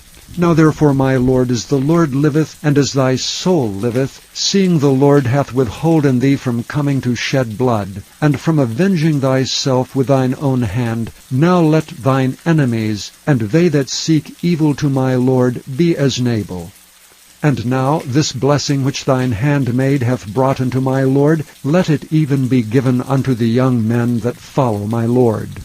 I pray thee, forgive the trespass of thine handmaid, for the Lord will surely make my lord a sure house, because my lord fighteth the battles of the Lord, and evil hath not been found in thee all thy days. Yet a man is risen to pursue thee, and to seek thy soul. But the soul of my Lord shall be bound in the bundle of life with the Lord thy God. And the souls of thine enemies, them shall he sling out, as out of the middle of a sling. And it shall come to pass, when the Lord shall have done to my Lord according to all the good that he hath spoken concerning thee, and shall have appointed thee ruler over Israel, that this shall be no grief unto thee, nor offense of heart unto my Lord, either that thou hast shed blood causeless, or that my Lord hath avenged himself. But when the Lord shall have dealt well with my Lord, then remember thine handmaid. And David said to Abigail, Blessed be the Lord God of Israel, which sent thee this day to meet me. And blessed be thy advice, And blessed be thou which hast kept me this day from coming to shed blood, and from avenging myself with mine own hand. For in very deed as the Lord God of Israel liveth, which hath kept me back from hurting thee, except thou hadst hasted and come to meet me, surely there had not been left unto Nabal by the morning light any that pisseth against the wall. So David received of her hand that which she had brought him, and said unto her, Go up in peace to thine house. See, I have hearkened to thy voice, and have accepted thy person. And Abigail came to Nabal, and behold, he held a feast in his house, like the feast of a king. And Nabal's heart was merry within him, for he was very drunken. Wherefore she told him nothing, less or more, until the morning light. But it came to pass in the morning, when the wine was gone out of Nabal, and his wife had told him these things, that his heart died within him, and he became as a stone. And it came to pass about 10 days after, that the Lord smote Nabal, that he died.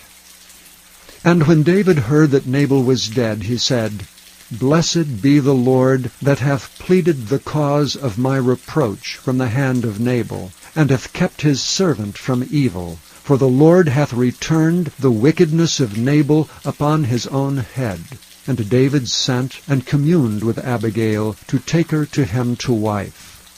And when the servants of David were come to Abigail to Carmel, they spake unto her, saying, David sent us unto thee, to take thee to him to wife. And she arose, and bowed herself on her face to the earth, and said, Behold, let thine handmaid be a servant to wash the feet of the servants of my lord. And Abigail hasted, and arose, and rode upon an ass with 5 damsels of hers that went after her. And she went after the messengers of David, and became his wife. David also took Ahinoam of Jezreel, and they were also both of them his wives. But Saul had given Michal his daughter, David's wife, to Phalti the son of Laish, which was of Gallim. Chapter 26. And the Ziphites came unto Saul to Gibeah, saying, Doth not David hide himself in the hill of Hachilah, which is before Jeshimon? Then Saul arose and went down to the wilderness of Ziph, having 3,000 chosen men of Israel with him, to seek David in the wilderness of Ziph. And Saul pitched in the hill of Hachilah, which is before Jeshimon, by the way. But David abode in the wilderness. And he saw that Saul came after him into the wilderness. David therefore sent out spies, and understood that Saul was come in very deed. And David arose and came to the place where Saul had pitched. And David beheld the place where Saul lay, and Abner the son of Ner, the captain of his host. And Saul lay in the trench, and the people pitched round about him. Then answered David and said to Ahimelech the Hittite, and to Abishai, the son of Zeruiah, brother to Joab, saying, Who will go down with me to Saul to the camp? And Abishai said, I will go down with thee. So David and Abishai came to the people by night, and behold, Saul lay sleeping within the trench, and his spear stuck in the ground at his bolster. But Abner and the people lay round about him. Then said Abishai to David, God hath delivered thine enemy into thine hand this day. Now therefore let me smite him, I pray thee, with the spear, even to the earth at once, and I will not smite him the second time. And David said to Abishai, Destroy him not, for who can stretch forth his hand against the Lord's anointed and be guiltless? David said furthermore, As the Lord liveth, the Lord shall smite him, or his day shall come to die, or he shall descend into battle and perish. The Lord forbid that I should stretch forth mine hand against the Lord's anointed. But I pray thee, take thou now the spear that is at his bolster, and the cruse of water, and let us go. So David took the spear and the cruse of water from Saul's bolster, and they gat them away, and no man saw it, nor knew it, neither awakened, for they were all asleep, because a deep sleep from the Lord was fallen upon them. Then David went over to the other side, and stood on the top of an hill afar off, a great space being between them. And David cried to the people, and to Abner the son of Ner, saying, Answerest thou not, Abner? Then Abner answered and said, Who art thou that criest to the king? And David said to Abner, Art thou not a valiant man? And who is like thee in Israel? Wherefore then hast thou not kept thy lord the king? For there came out one of the people in to destroy the king thy lord. This thing is not good that thou hast done. As the Lord liveth, ye are worthy to die, because ye have not kept your master the Lord's anointed. And now see where the king's spear is, and the cruse of water that was at his bolster. And Saul knew David's voice, and said, Is this thy voice, my son David? And David said, It is my voice, my lord, O king. And he said, Wherefore doth my lord thus pursue after his servant? For what have I done, or what evil is in mine hand? Now therefore I pray thee, let my lord the king hear the words of his servant. If the Lord have stirred thee up against me, let him accept an offering. But if they be the children of men, cursed be they before the Lord, for they have driven me out this day from abiding in the inheritance of the Lord, saying, Go, serve other gods. Now therefore let not my blood fall to the earth before the face of the Lord. For the king of Israel is come out to seek a flea, as when one doth hunt a partridge in the mountains. Then said Saul, I have sinned. Return, my son David, for I will no more do thee harm, because my soul was precious in thine eyes this day. Behold, I have played the fool, and have erred exceedingly. And David answered and said, Behold the king's spear, and let one of the young men come over and fetch it. The Lord render to every man his righteousness and his faithfulness. For the Lord delivered thee into my hand today, but I would not stretch forth mine hand against the Lord's anointed. And behold, as thy life was much set by this day in mine eyes, so let my life be much set by in the eyes of the Lord, and let him deliver me out of all tribulation. Then Saul said to David, Blessed be thou, my son David. Thou shalt both do great things, and also shalt still prevail. So David went on his way, and Saul returned to his place.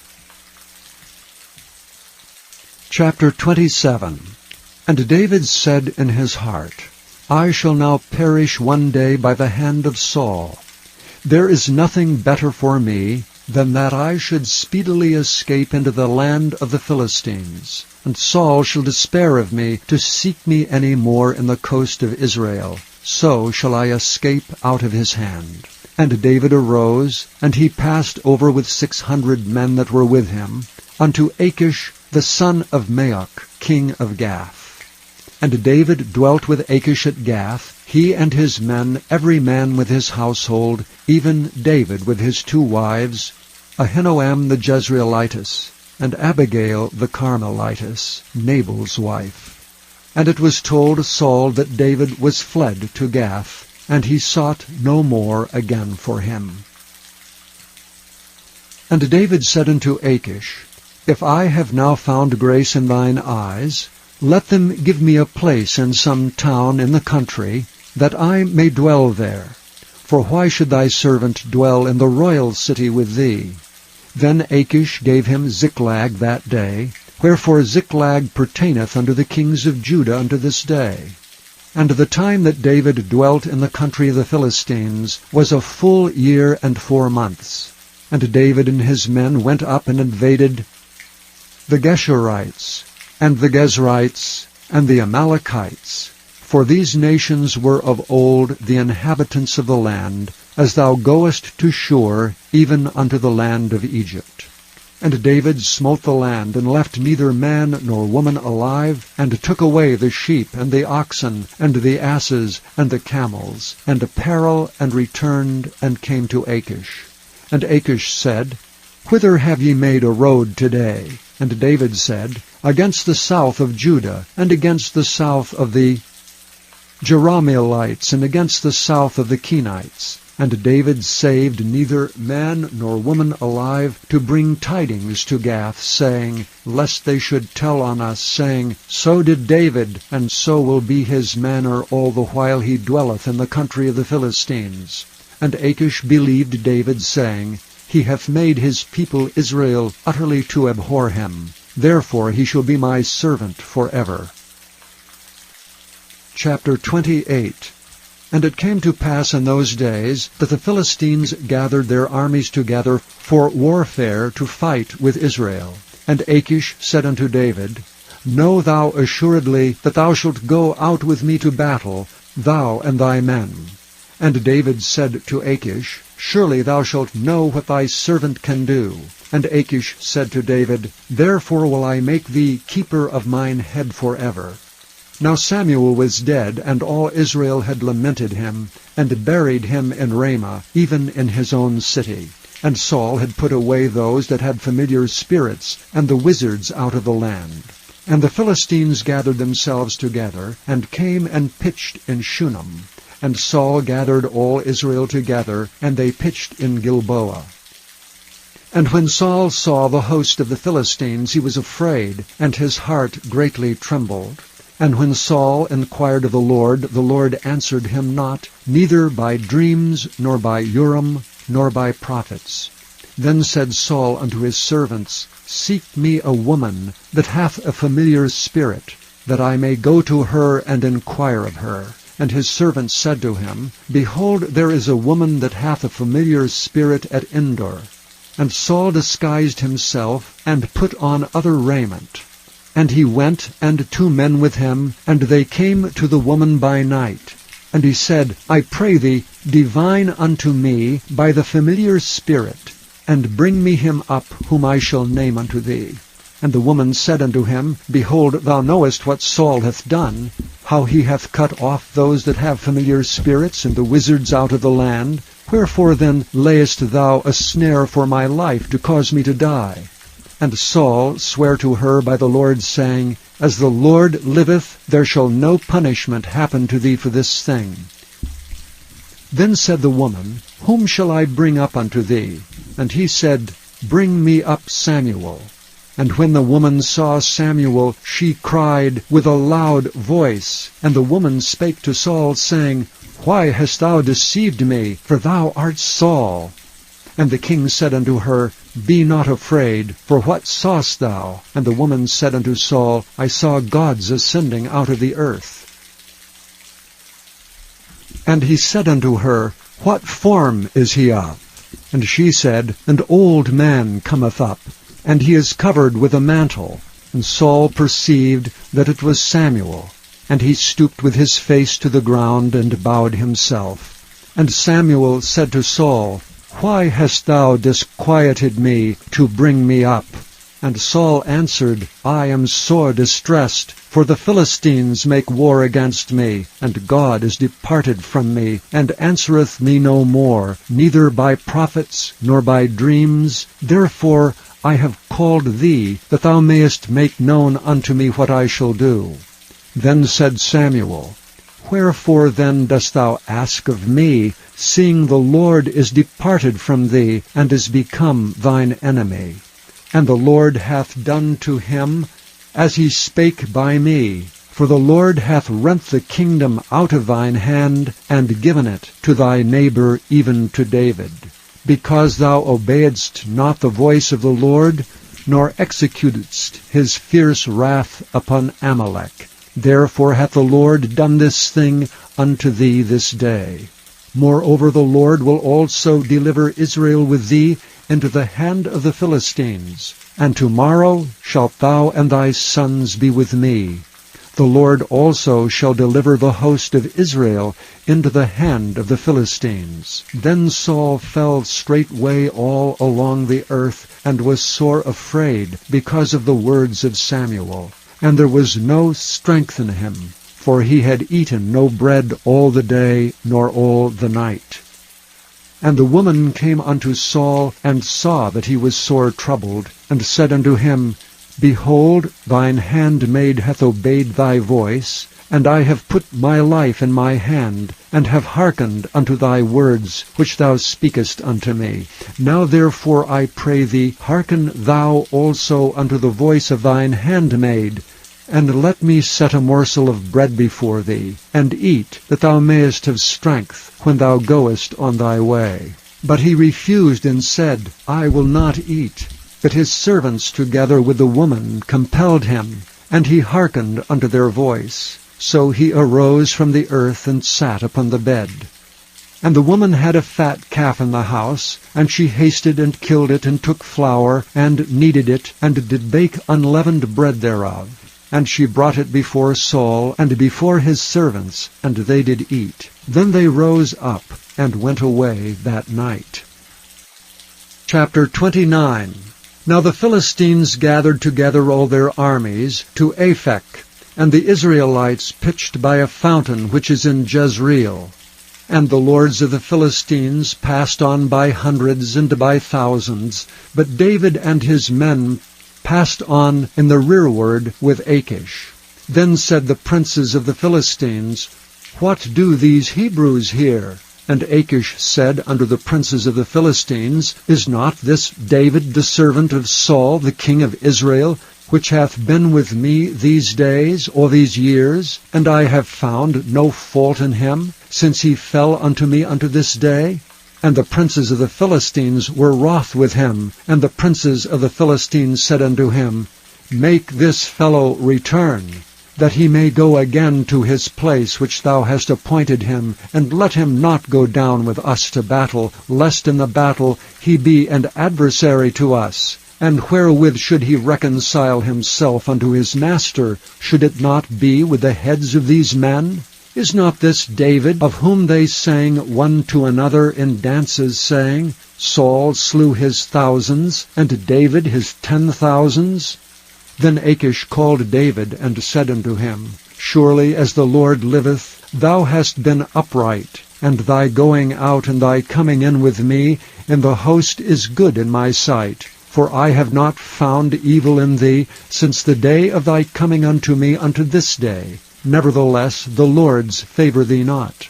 Wherefore now return, and go in peace, that thou displease not the lords of the Philistines. And David said unto Achish, But what have I done? And what hast thou found in thy servant so long as I have been with thee unto this day, that I may not go fight against the enemies of my lord the king? And Achish answered and said to David, I know that thou art good in my sight as an angel of God. Notwithstanding, the princes of the Philistines have said, He shall not go up with us to the battle. Wherefore now rise up early in the morning with thy master's servants that are come with thee, and as soon as ye be up early in the morning, and have light, depart. So David and his men rose up early to depart in the morning, to return into the land of the Philistines. And the Philistines went up to Jezreel. Chapter 30. And it came to pass, when David and his men were come to Ziklag on the third day, that the Amalekites had invaded the south, and Ziklag, and smitten Ziklag, and burned it with fire, and had taken away the women captives that were therein. They slew not any, either great or small, but carried them away, and went on their way. So David and his men came to the city, and behold, it was burned with fire, and their wives, and their sons, and their daughters were taken captives. Then David and the people that were with him lifted up their voice and wept, until they had no more power to weep. And David's 2 wives were taken captives, Ahinoam the Jezreelitess, and Abigail, the wife of Nabal the Carmelite. And David was greatly distressed, for the people spoke of stoning him, because the soul of all the people was grieved every man for his sons and for his daughters. But David encouraged himself in the Lord his God. And David said to Abiathar the priest, Ahimelech's son, I pray thee, bring me hither the ephod. And Abiathar brought thither the ephod to David. And David inquired at the Lord, saying, Shall I pursue after this troop? Shall I overtake them? And he answered him, Pursue, for thou shalt surely overtake them, and without fail recover all. So David went, he and the 600 men that were with him, and came to the brook Besor, where those that were left behind stayed. But David pursued, he and 400 men, for 200 abode behind, which were so faint that they could not go over the brook Besor. And they found an Egyptian in the field, and brought him to David, and gave him bread, and he did eat, and they made him drink water, and they gave him a piece of a cake of figs, and 2 clusters of raisins. And when he had eaten, his spirit came again to him, for he had eaten no bread, nor drunk any water 3 days and 3 nights. And David said unto him, To whom belongest thou? And whence art thou? And he said, I am a young man of Egypt, servant to an Amalekite, and my master left me because 3 days agone I fell sick.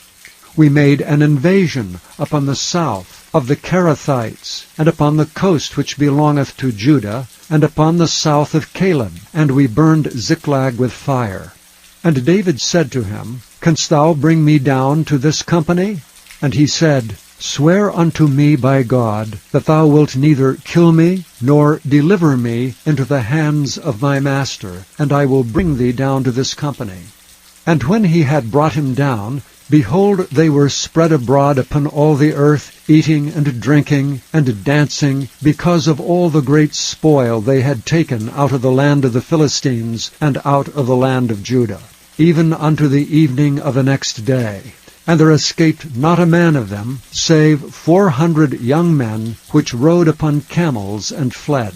And David recovered all that the Amalekites had carried away, and David rescued his 2 wives. And there was nothing lacking to them, neither small nor great, neither sons nor daughters, neither spoil, nor anything that they had taken to them. David recovered all. And David took all the flocks and the herds which they drave before those other cattle, and said, This is David's spoil. And David came to the 200 men, which were so faint that they could not follow David, whom they had made also to abide at the brook Besor, and they went forth to meet David, and to meet the people that were with him. And when David came near to the people, he saluted them. Then answered all the wicked men, and men of Belial, of those that went with David, and said, Because they went not with us, we will not give them aught of the spoil that we have recovered, save to every man his wife and his children, that they may lead them away and depart. Then said David, Ye shall not do so, my brethren, with that which the Lord hath given us, who hath preserved us, and delivered the company that came against us into our hand. For who will hearken unto you in this matter? But as his part is that goeth down to the battle, so shall his part be that tarrieth by the stuff. They shall part alike. And it was so from that day forward, that he made it a statute and an ordinance for Israel unto this day. And when David came to Ziklag, he sent of the spoil unto the elders of Judah, even to his friends, saying, Behold, a present for you of the spoil of the enemies of the Lord, to them which were in Bethel, and to them which were in South Ramoth, and to them that were in Jatir, and to them which were in Aroer, and to them which were in Siphmoth, and to them which were in Eshtemoa, and to them which were in Rachel, and to them which were in the cities of the Jerahmeelites, and to them which were in the cities of the Kenites, and to them which were in Hormah, and to them which were in Athak, and to them which were in Hebron, and to all the places where David himself and his men were wont to haunt. Chapter 31. Now the Philistines fought against Israel, and the men of Israel fled from before the Philistines, and fell down slain in Mount Gilboa. And the Philistines followed hard upon Saul and upon his sons. And the Philistines slew Jonathan and Abinadab and Malchi-Shua, Saul's sons. And the battle went sore against Saul, and the archers hit him, and he was sore wounded of the archers. Then said Saul unto his armor-bearer, Draw thy sword, and thrust me through therewith, lest these uncircumcised come and thrust me through and abuse me. But his armor-bearer would not, for he was sore afraid. Therefore Saul took a sword and fell upon it. And when his armor-bearer saw that Saul was dead, he fell likewise upon his sword, and died with him. So Saul died, and his 3 sons, and his armor-bearer, and all his men that same day together. And when the men of Israel that were on the other side of the valley, and they that were on the other side of Jordan, saw that the men of Israel fled, and that Saul and his sons were dead, they forsook the cities and fled, and the Philistines came and dwelt in them. And it came to pass on the morrow, when the Philistines came to strip the slain, that they found Saul and his 3 sons fallen in Mount Gilboa. And they cut off his head, and stripped off his armor, and sent into the land of the Philistines round about, to publish it in the house of their idols, and among the people. And they put his armor in the house of Ashtaroth, and they fastened his body to the wall of Bethshan. And when the inhabitants of Jabesh-Gilead heard of that which the Philistines had done to Saul, all the valiant men arose, and went all night, and took the body of Saul, and the bodies of his sons from the wall of Bethshan, and came to Jabesh, and burnt them there. And they took their bones, and buried them under a tree at Jabesh, and fasted 7 days.